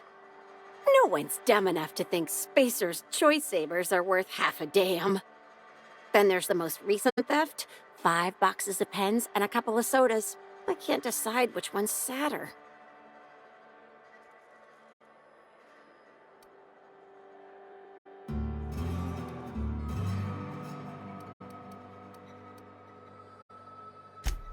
Well, I'm no inspector. If there is one, I'm sure you'll find it.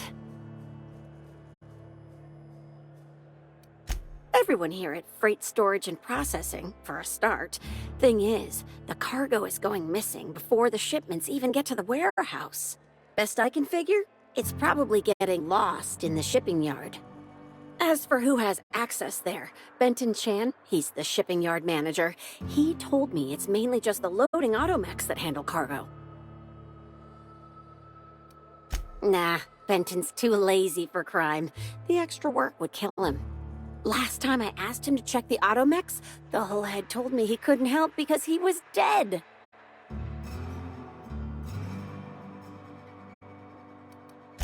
Brain dead, maybe. But no. My point is that if you think the automechs are a lead, you'll have to check on them yourself. Hopefully, you're mechanically inclined. Oh, before I forget, I figured you might want to access my terminal, so I had a spare keycard made. It's all yours.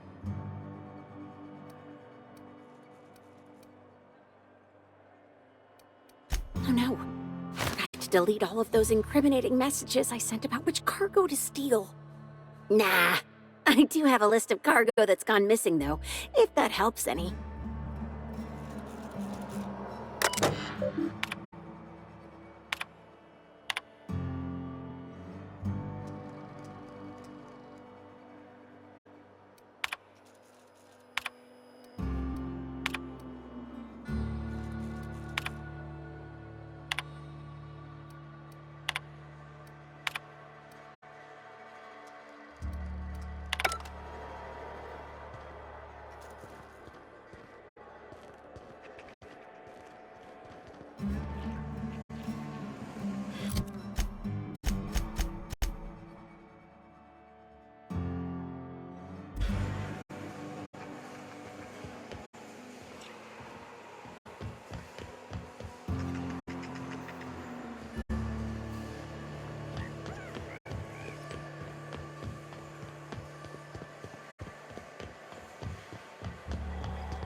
Timeline discrepancy detected nearby. Transmission endpoint discovered. The receiver in this book matches the transmitter to the listening device found in Cedric's office. It's somewhat grime-covered. Due to the high level of foot traffic in this area, this unit is unable to determine who placed the device.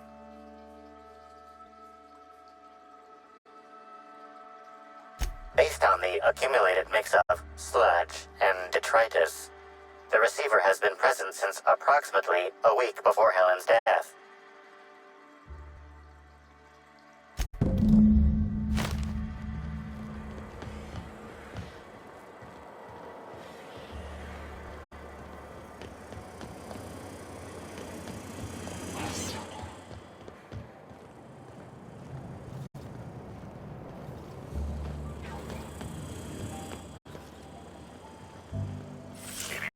Timeline discrepancy detected nearby. Inspector, this loading automechanical's programming does not match factory default settings. The standard defensive protocol has been modified to include an additional trigger. For Type K-19 cargo transport automechanicals, defensive protocol is triggered by attempted interference with cargo, or its transportation, or attempted destruction of the unit. Once triggered, defensive protocol targets the perpetrator and applies lethal force until the target has been deceased for a minimum of 3 minutes.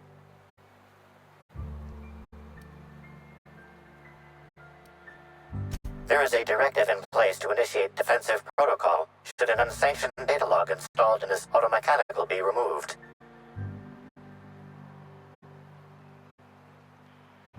SUG automechanical maintenance records indicate this particular unit is frequently reported as out of position or missing for periods of time.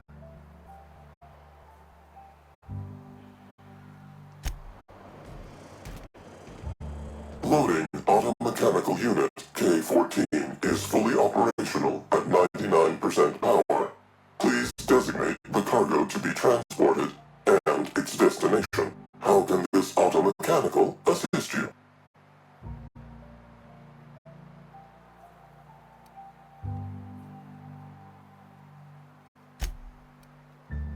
Access panel is open.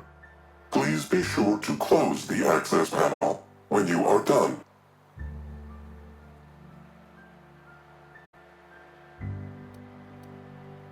Ejecting data log 17C. Alert. Failsafe protocol triggered. Kill mode initiated. Preparing to end user.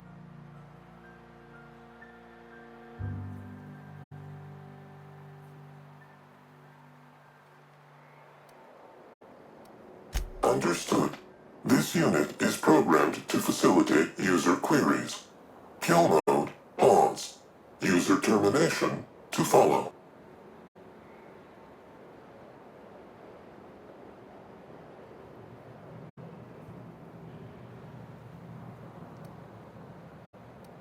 The ejected data log contains instructions to move cargo shipment 6, 8, 7, 5 outside the boundaries of the shipping yard. It also contains instructions to move randomized cargo shipments outside the boundaries of the shipping yard at intervals of 1 to 4 days.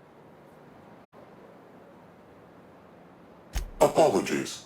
This unit does not have access to cargo inventory lists.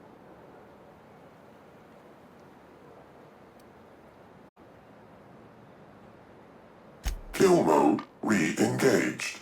Have a nice day. We can handle this. Here goes nothing!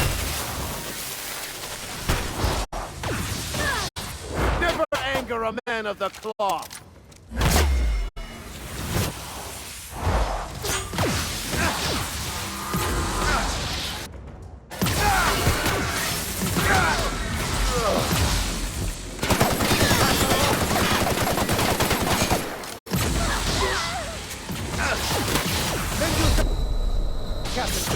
No!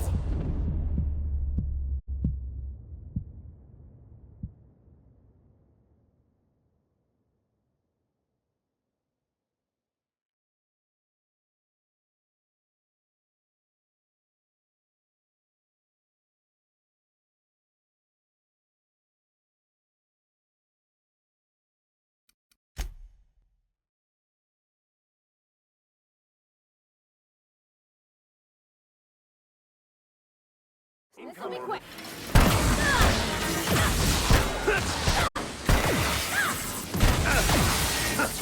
Your life was merely an illusion anyway.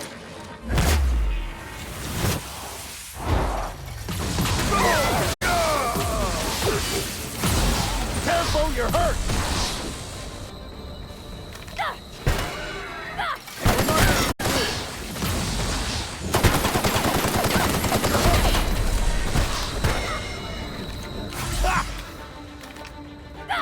This is bad!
Inspector, to what do I owe the pleasure? Ooh, I love this part. The big reveal. So tell me, what happened?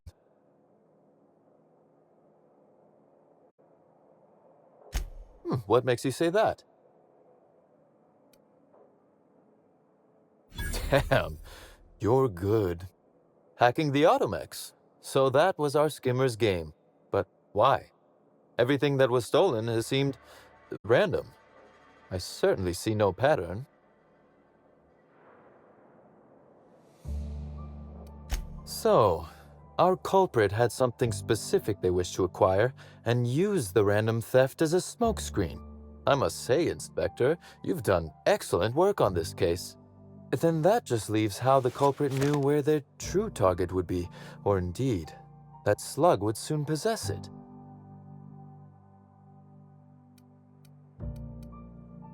Okay, that's very impressive. Don't ever touch me again. Am I right to think what you found in my office earlier was the other half of this listening device? Not quite, Inspector. That listening device belongs to me. I lent it to Halcyon Helen to assist her with role research. Unbelievable. I helped her, gave her whatever she needed. I thought we were doing each other a good turn.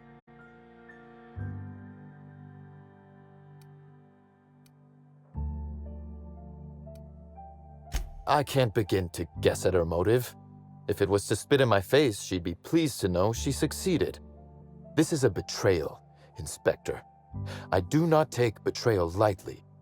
Helen should consider herself very lucky indeed that she is already among the dead, and that some other bastard beat me to putting her in the ground.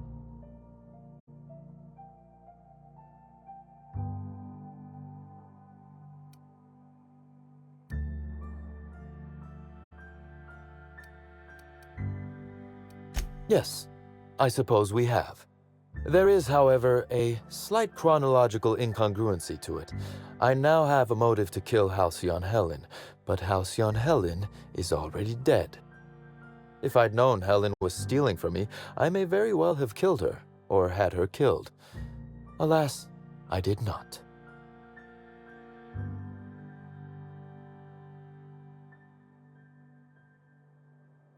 Oh, that is good, Inspector. Now you are thinking in the manner you must if you intend to get to the bottom of this mess. I wish you luck with your investigation, though I doubt you'll need it. You'll find Helen's murderer. I'm confident of that. Now, if you'll excuse me, I must find a way to excise my anger that minimally damages my business empire.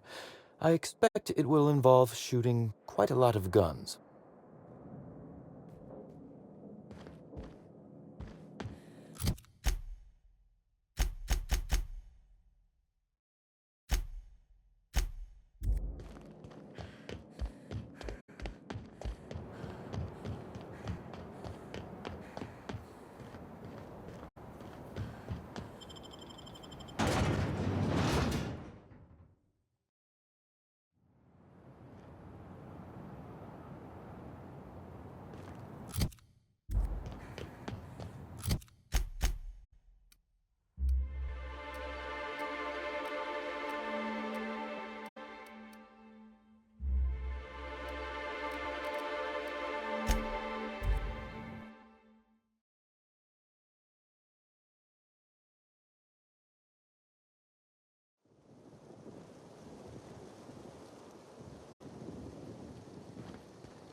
What floor would you like to visit?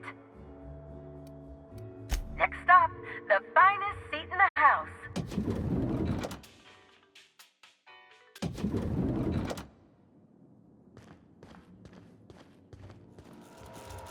Inspector? Closely, I trust. Tell me what you found.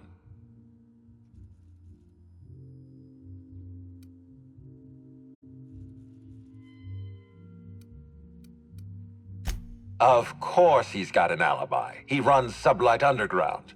He probably starts his day by preparing half a dozen alibis. With that in mind, do you think Cedric was responsible for Helen's death?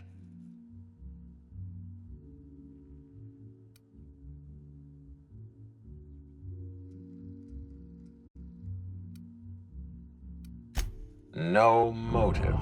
That's disappointing, because it's exactly the conclusion he'd want us to make. Unfortunately, even I don't have the authority to detain Cedric. His line of work is dangerous, though. There's always a chance for an accident.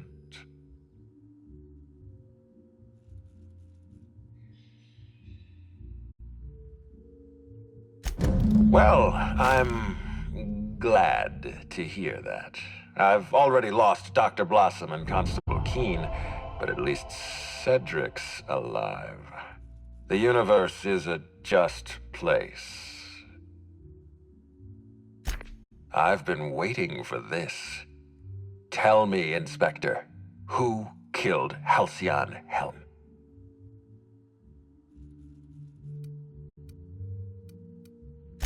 I beg your pardon.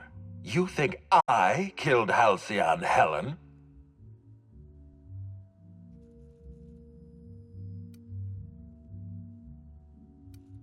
That's absurd.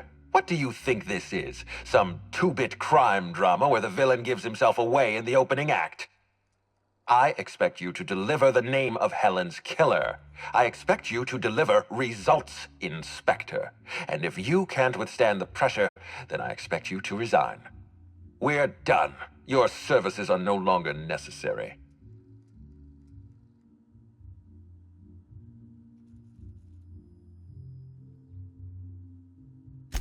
I'm defensive, Inspector, because I'm under attack. I am assaulted by your perfidious and baseless accusations. You're convinced I murdered Halcyon Helen. Fine. Show me some evidence.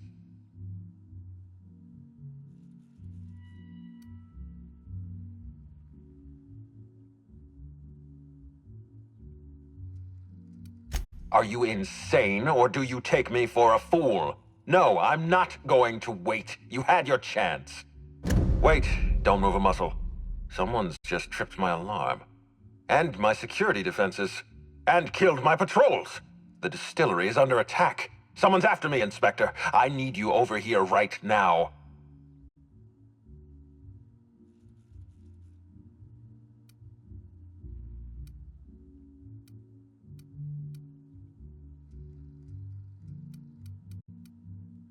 Forget what I said. I'm renewing your contract as of this moment. Damn it, someone's interfering with my transmission. Can you read the...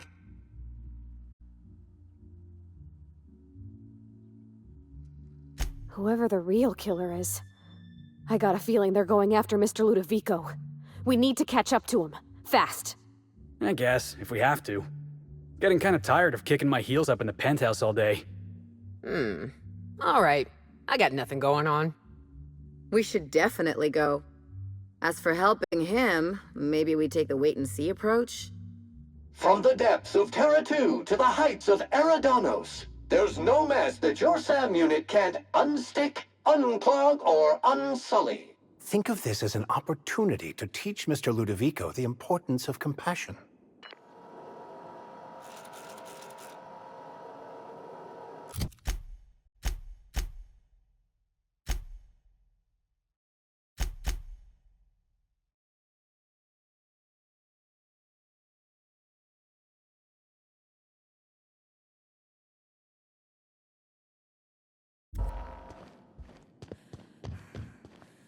What floor would you like to visit?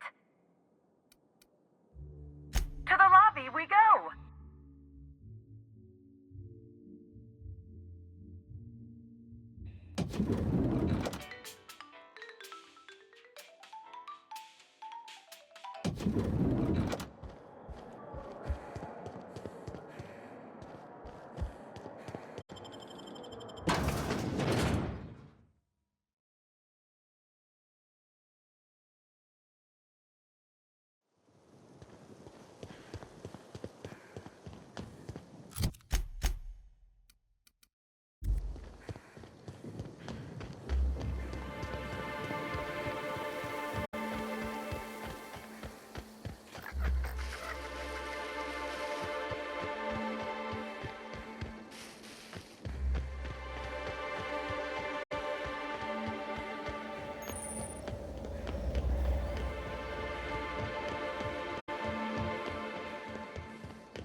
Here's a little trick I learned in prison.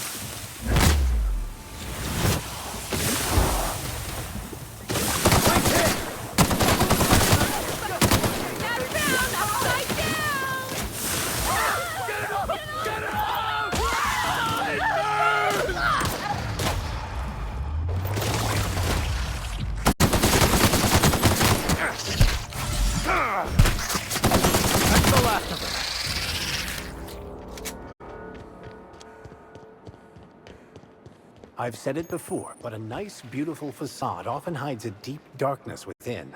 Or in this case, I suppose a horribly garish facade would be more accurate.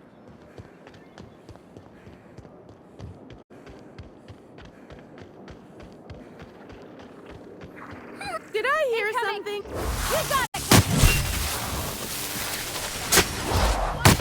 I'll take your confession now.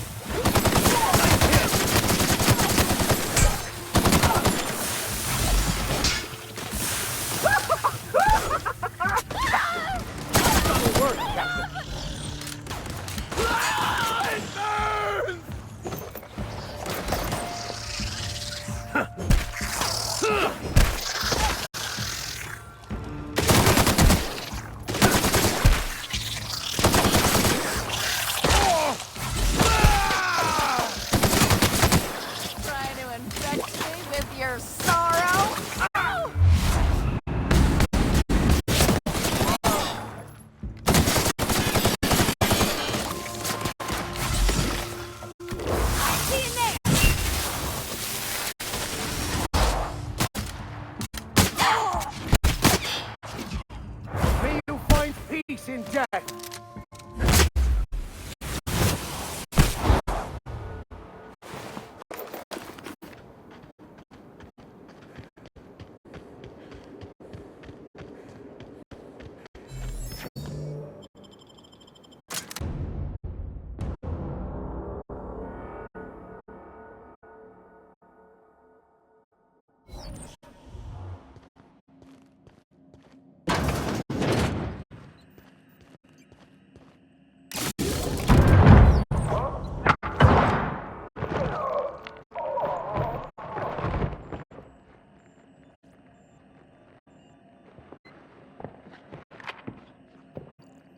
You.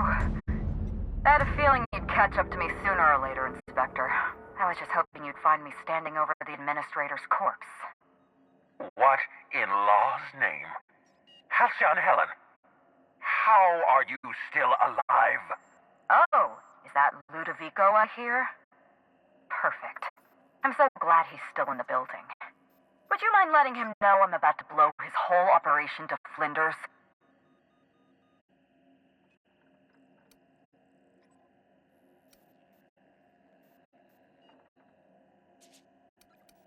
Coming from anyone else, I might have scoffed. But you? I can believe you saw through my charade, Inspector. You're Maverick Johnston's latest star, after all. Johnston may be a tedious hack, but he has an eye for talent. I've heard about you and your ship, Hawthorne. You're one of the few competent people left in this colony. That makes us two of a kind.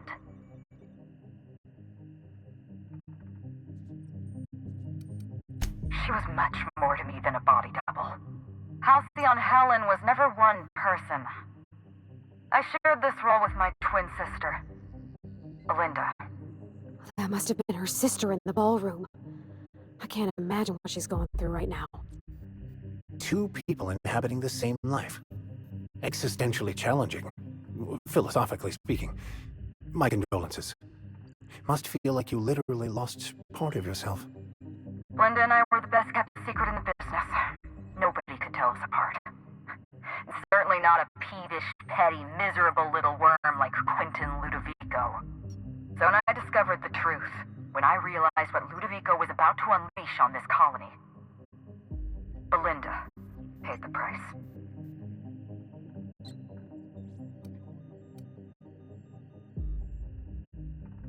Call me a murderer all you like, Inspector, but I'm no coward. I bloodied my hands to save this colony. I'd do it again If it means defending Halcyon's future, I'd do it in a heartbeat. Tell the truth, Ludovico. There's nothing safe about Spectrum Brown. You want to infest this entire colony with those disgusting parasites. They're not parasites. These creatures are symbiotic life forms. They belong to the highest order of life form, capable of living in perfect harmony with humanity. The symbiotes evoke a feeling of joy in their host, a bliss so pure, so profound as to render the most exquisite recreational substance obsolete. Oh, don't you see, Inspector? I want to bring joy back to Halcyon. I want this colony to smile again.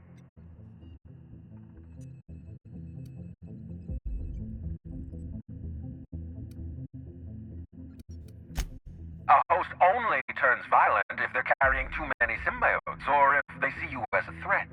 In its natural state, the relationship between symbiote and host is perfectly harmless. Listen to me. I never wanted to take a life, but I had no choice.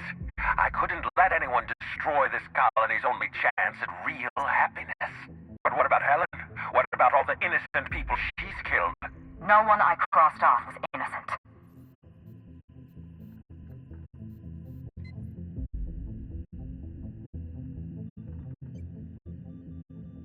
Have you met Dr. Blossom? She was practically a reptile. A cold-blooded psychopath who toyed with human lives in the name of scientific advancement. Leora Blossom wasn't a person. She was a weapon in Ludovico's arsenal. You call it murder? I call it disarming my enemy. The mascot was a spy working for Ludovico. He was ordered to keep an eye on Belinda and I, and report back to his master. You're being paranoid. I barely knew the fellow. Don't try to deny it. Anywhere Belinda and I went, that mascot was there, just watching us with those cold, dead eyes.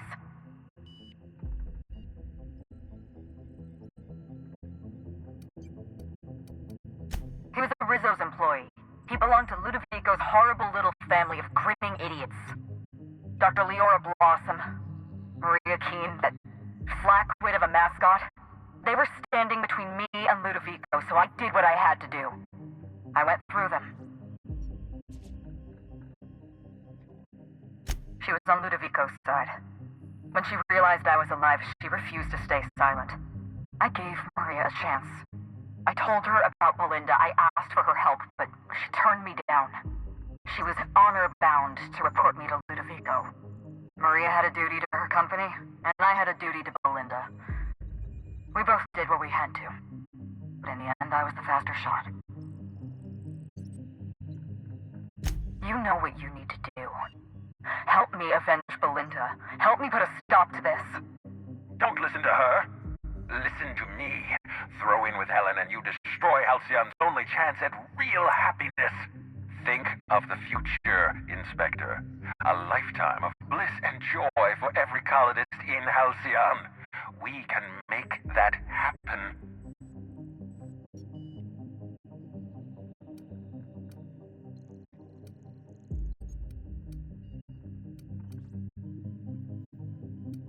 Wow. I can't believe we're running with Halcyon, Helen! We don't have a lot of time. We need to get out of here. Not so fast. I've sealed the bulkhead doors. You're staying right where you are. I'm sorry to do this to you, Inspector. Truly I am. If it's any consolation, Helen has brought some remarkably powerful explosives. Your death should be instantaneous. Goodbye, Inspector. Helen, we won't meet again. Damn it. I sealed this in, but I think I know another way out. Follow me and stay close.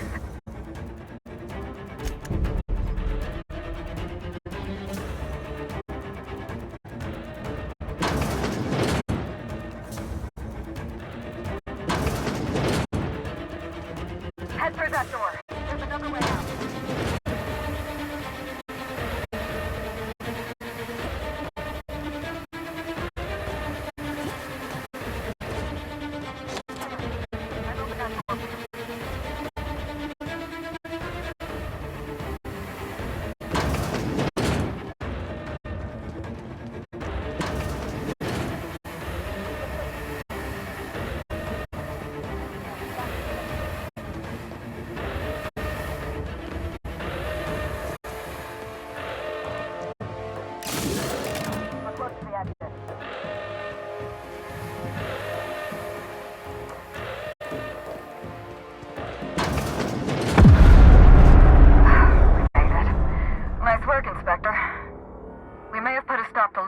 operations, but he's still at large. He's probably gone into hiding, so we're going to root him out.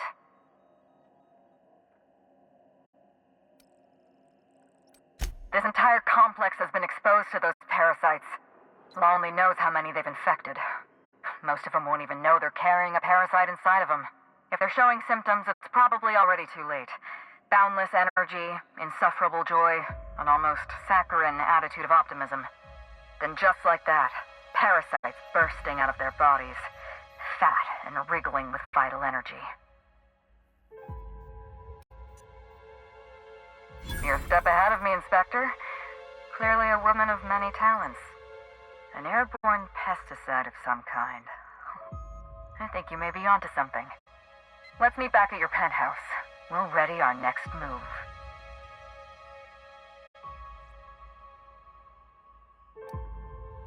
See you soon, Inspector.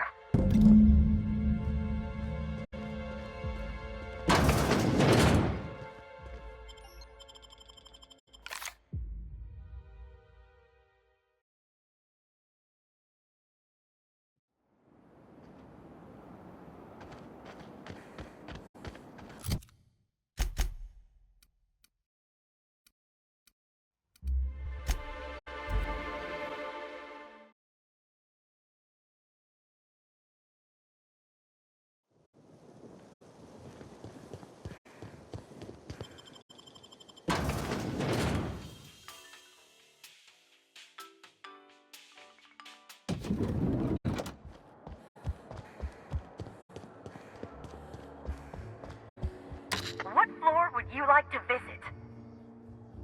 Next stop, the finest seat in the house.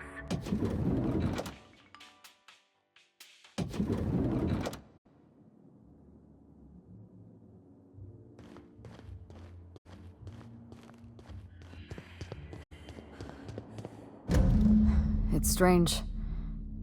When you walk through that door, I half expected to see Belinda. Belinda and I practically shared a life. Losing her feels like losing a limb. She's conspicuous by her absence.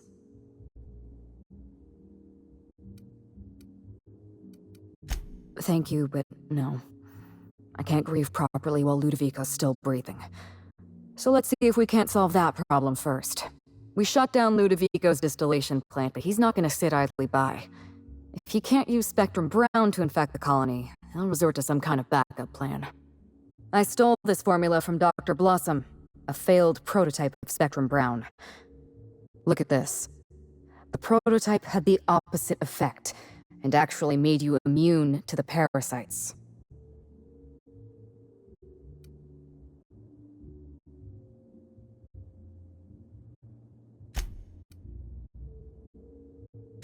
This is Halcyon.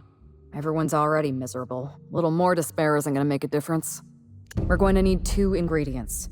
A sample of essence of Sprat, and 1 intact pod of parasite eggs. Cedric's warehouse in the Piraeus spaceport almost certainly carries a batch of Sprat essence. As for the pod, I'd check the Wilderness Reserve if I were you.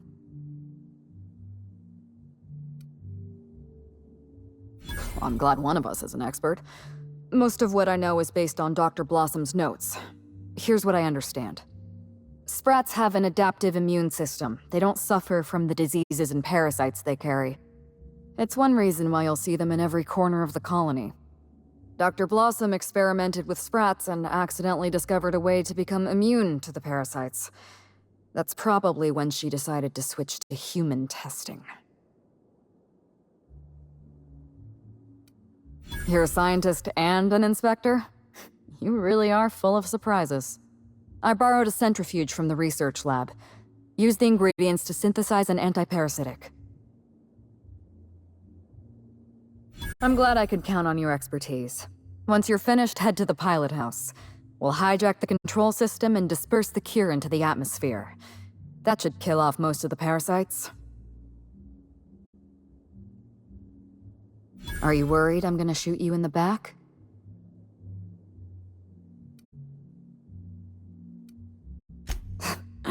All right, if it makes you feel better. Here, you take good care of my needler, and it'll take good care of you. There is one other thing. While you're at Piraeus Spaceport, have a word with Cedric Kincannon. I know Cedric. There's nothing he wants more than a chance to eliminate Ludovico. We could use him on our side. Best of luck, Inspector. I'm counting on you.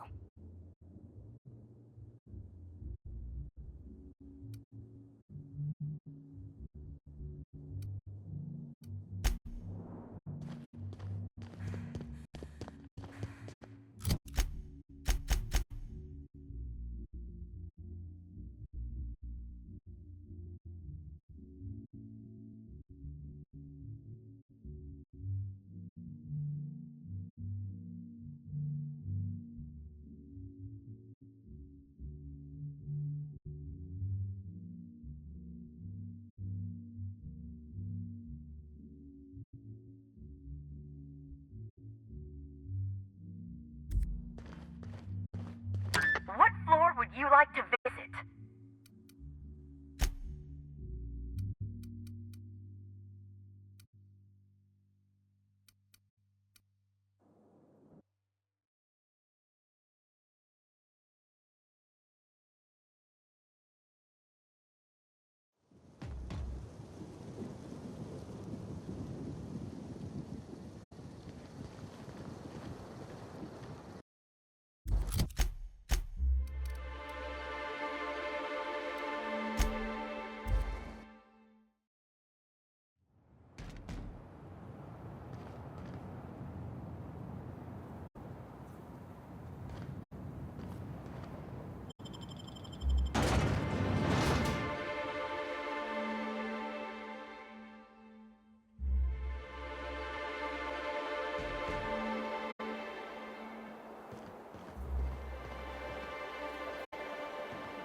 Caution! Bumming me. This reeks of unhappiness.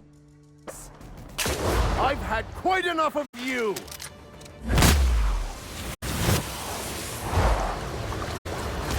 Sterling is this unit's middle name.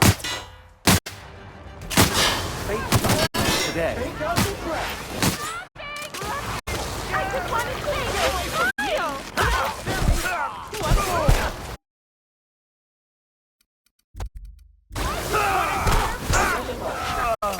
Subject is an organic investment.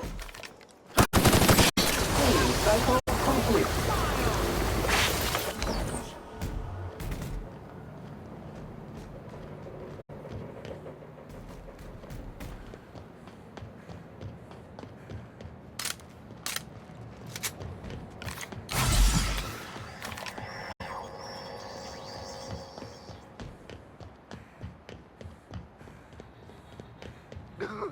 Never anger a man of the cloth!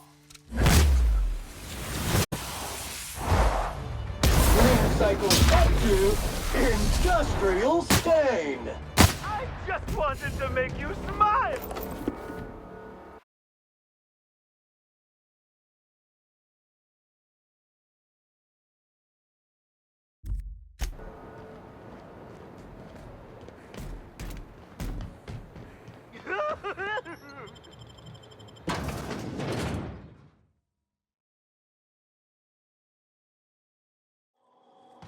Law, how'd you get in here alive?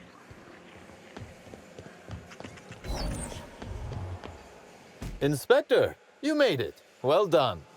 I'm afraid you may find the spaceport is, at the moment, less hospitable than usual. My apologies. Regardless, you must have some purpose here. Do tell.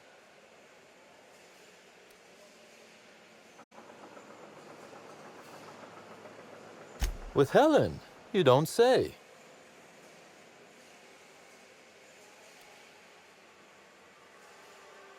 I'd forgotten how disarming your sense of humor is, Inspector. This anti-parasitic, it would restore my people to their original, non-infected selves? Safely?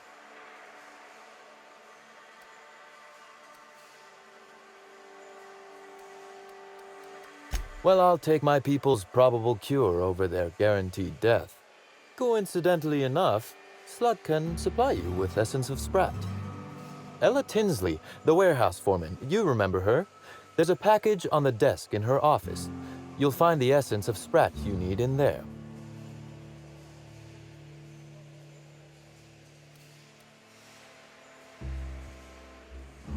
You're right. I don't. Now then, is there anything else I can do for you while you're here? Oh, my. You mean Lou was up to no good this whole time?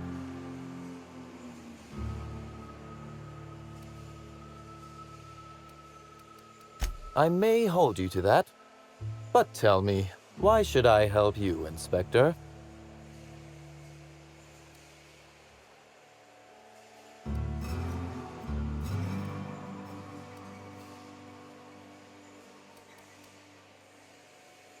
When you put it like that, I would be heartless to say no.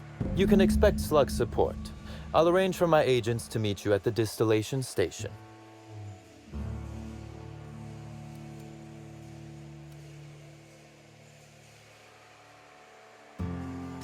I'll do that. I think one of our checkpoint guards is going through a divorce. As thrilled as I am to assist you in taking down Lou, we have barricaded ourselves in here for a reason. I imagine you have a plan for getting out of the spaceport safely? Are you really? Inspector, you are a marvel. Excellent work. I'll admit, I'm awfully fond of my agents. To see them restored will be a great weight off my soul. Thank you.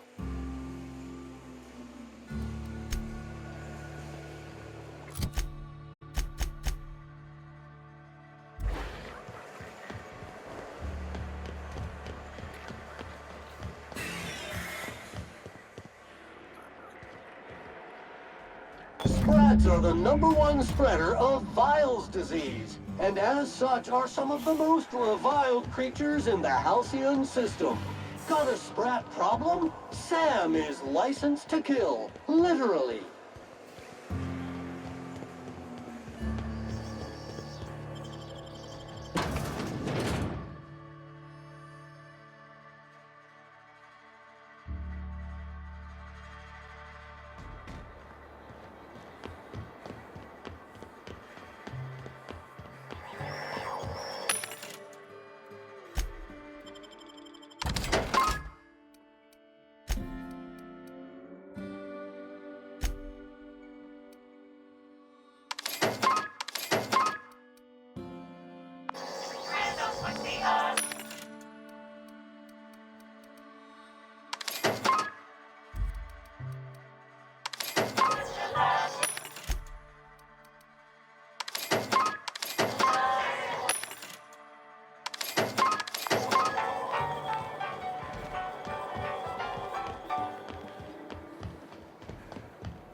What floor would you like to visit?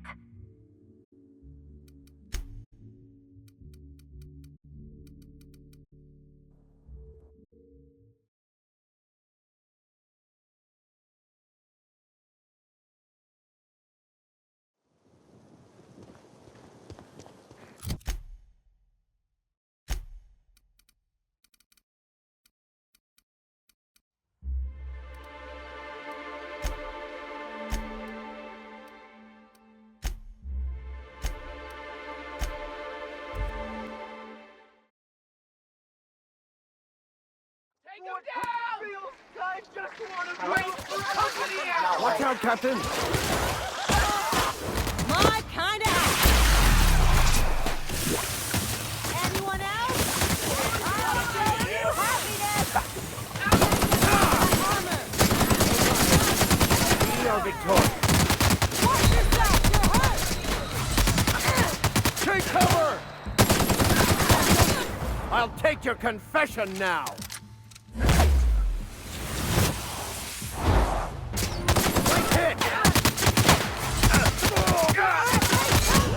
Get up!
Here's a little trick I learned in prison. Fun.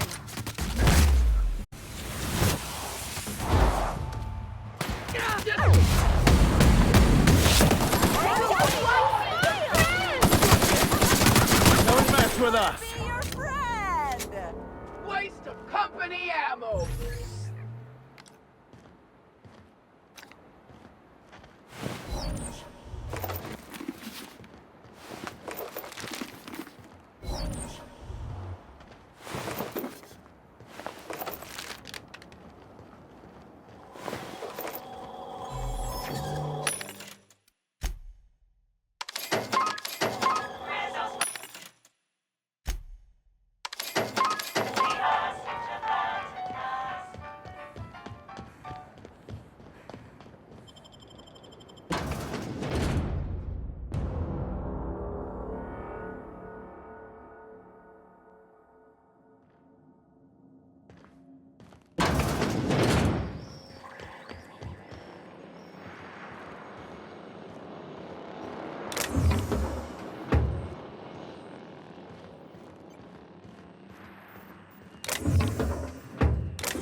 Greeting protocols suspended.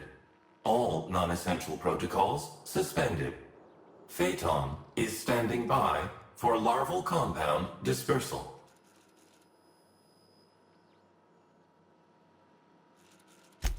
Affirmative. Dispersing.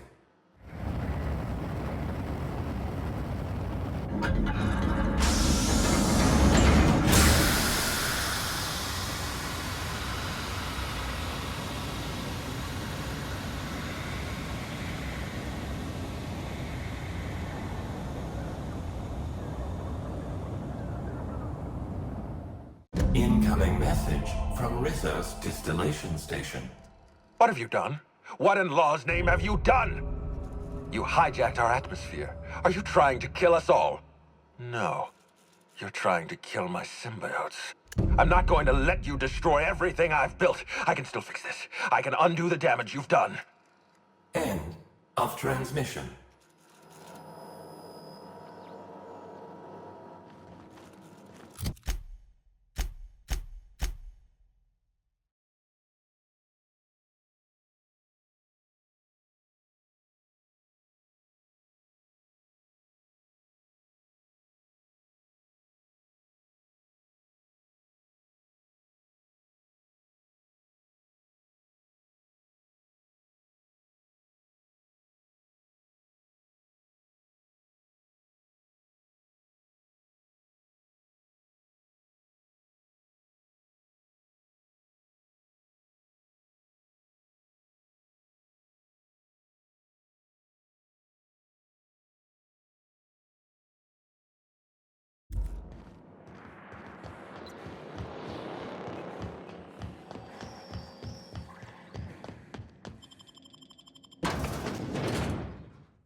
Incoming!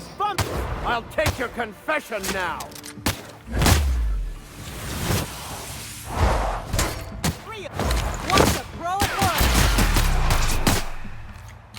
How about that?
Me?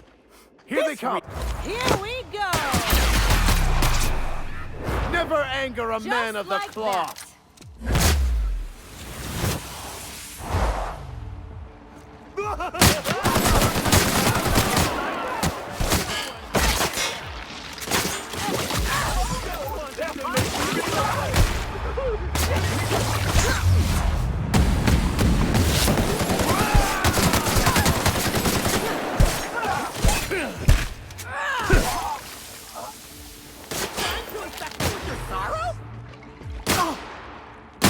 My kind of I've had quite enough of you.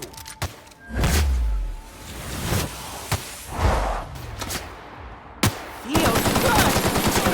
Won't try that again. When?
This place is definitely not sanitary.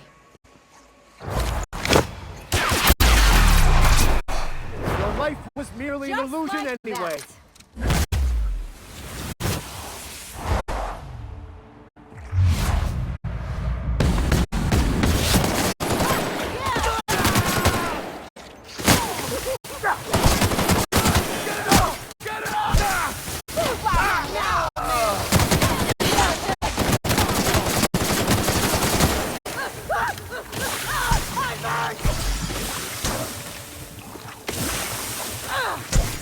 May you find peace in death.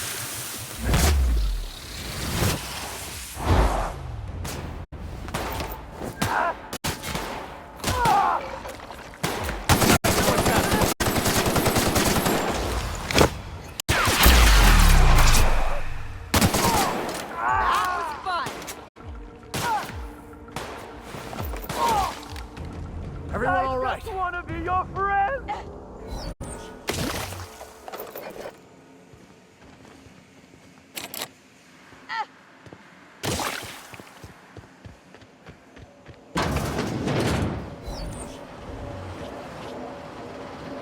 Incoming. Here's a little trick I learned in prison.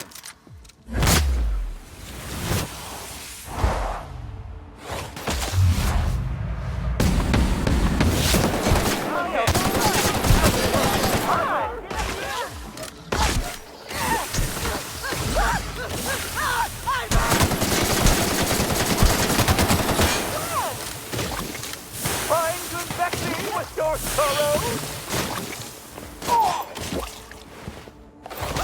Get it up! Get it up!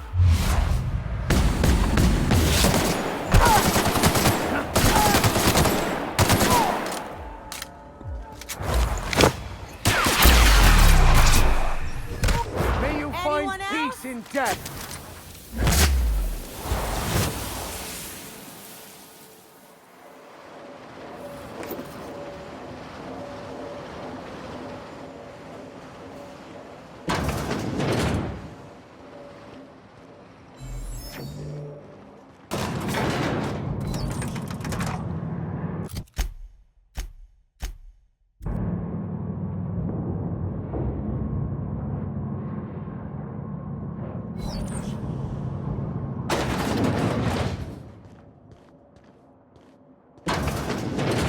They got the drop on us. I'll take your confession Not now. bad, huh? Nice hit!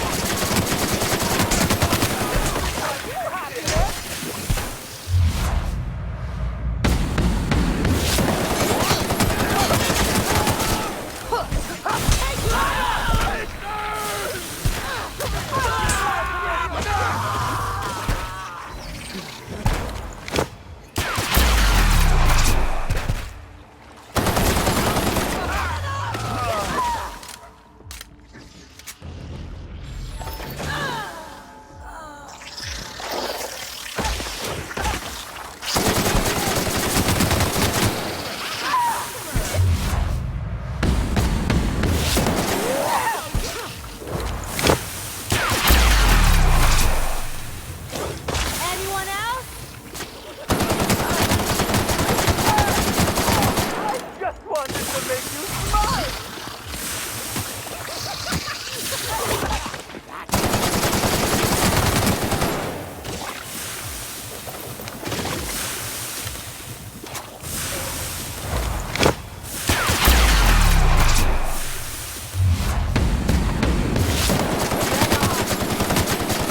My life!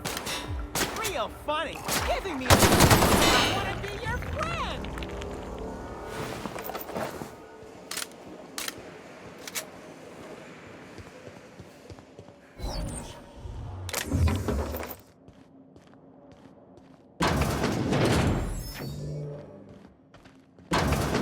I don't know what we're gonna find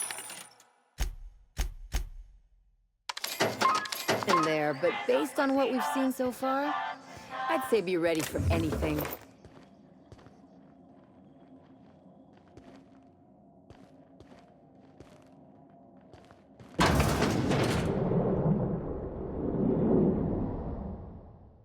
Yes, I know you're hungry. Be patient. I'll feed you soon enough. Just a guest. The one I told you about. The inspector. Welcome. We were just talking about you. You and I are standing in the presence of royalty. Don't worry. You'll meet her soon enough. I know what you've done. Hijacked Phaeton. Contaminated the air we breathe with your poison. You think you've saved this colony? All you've done is robbed Halcyon of its last chance at real happiness. And you've angered my queen.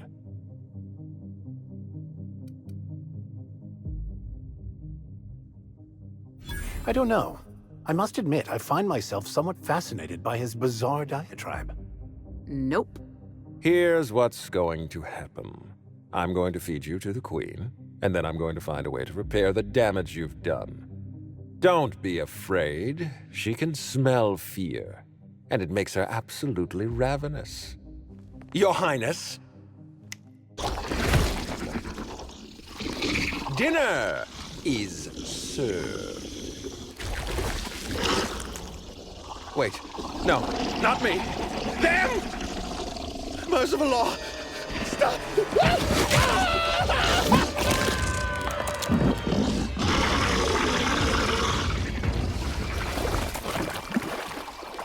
Here they come!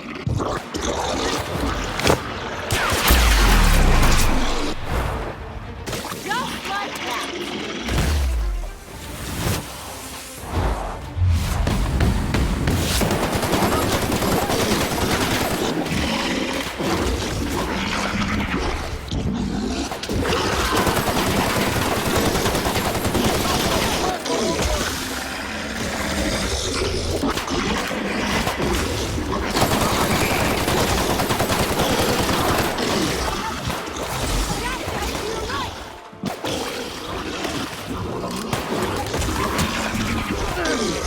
Your life was merely an illusion anyway.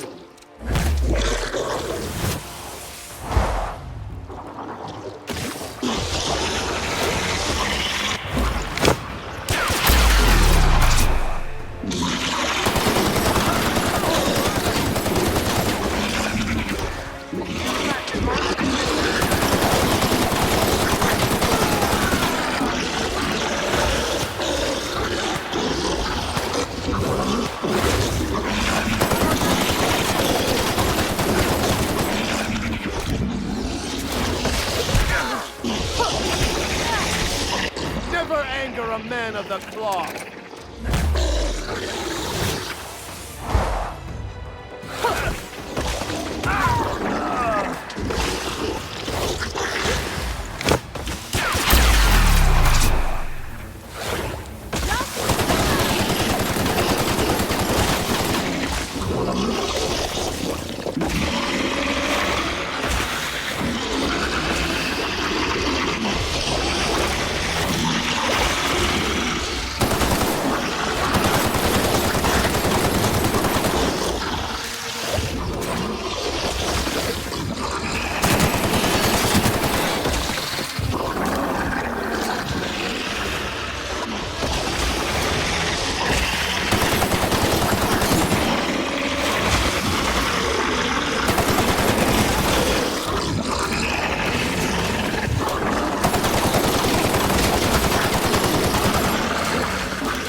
You made it.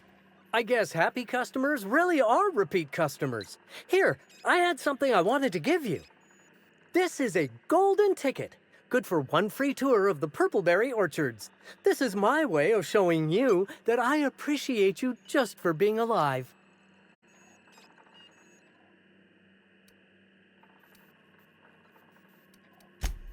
Well, no, I suppose I appreciate you for all types of reasons. For example, despite your obvious talent for violence, you're not killing me.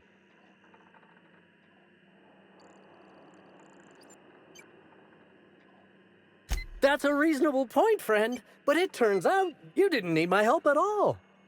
I do regret the untimely demise of our broodmother, but my passenger is flooding my brain with all sorts of happy feelings, so I don't mind all that much.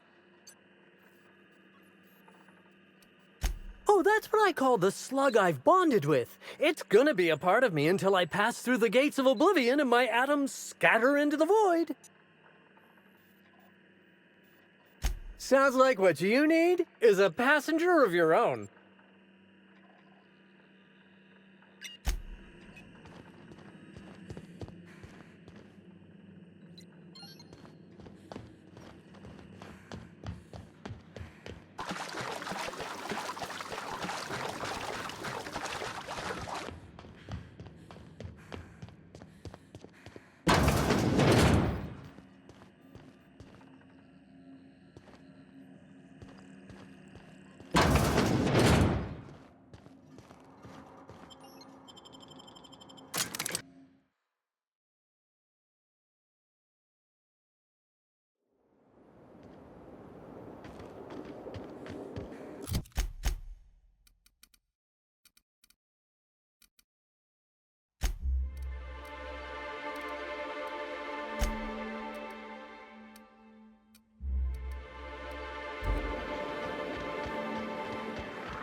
I've had quite enough of you!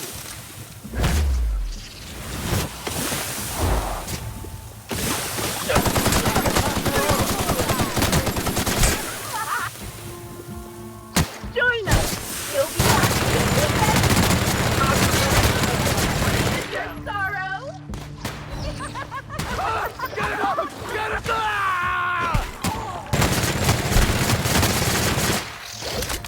I just wanted to make you smile.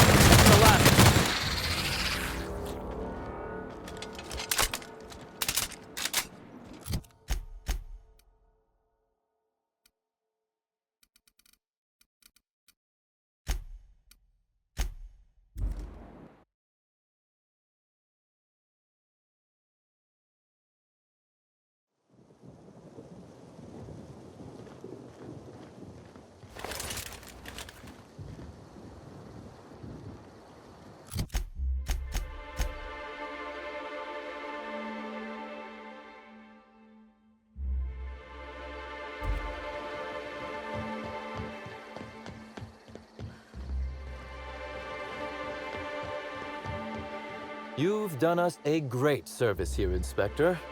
You have my gratitude.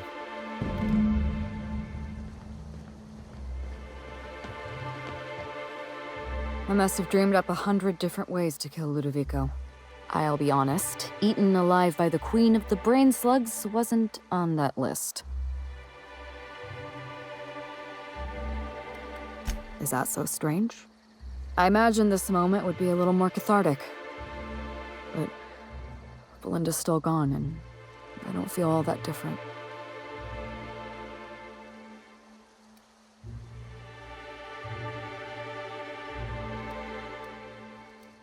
I can't go back to the way things were.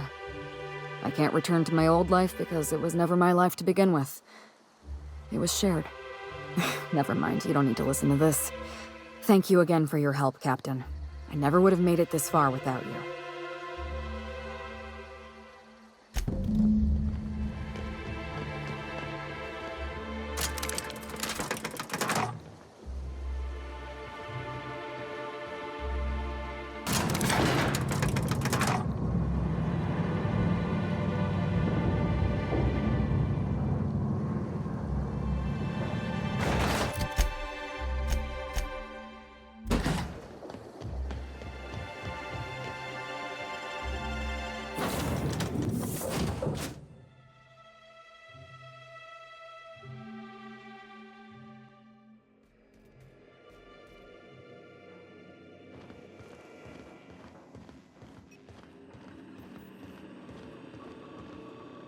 Welcome back, Captain. Or shall I call you Inspector? What can I do for you?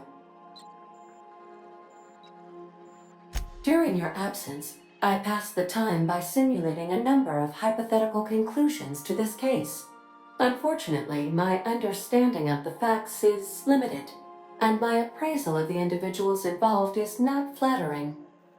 Therefore, my conclusions are inaccurate.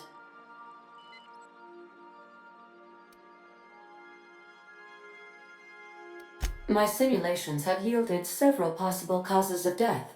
Halcyon Helen may have been killed by one or all of the following: asphyxiating on Rizzo's Spectrum Brown, grappling with a primal while inebriated, killed by an overzealous fan, death by automechanical, or profound loneliness. How close were my estimations?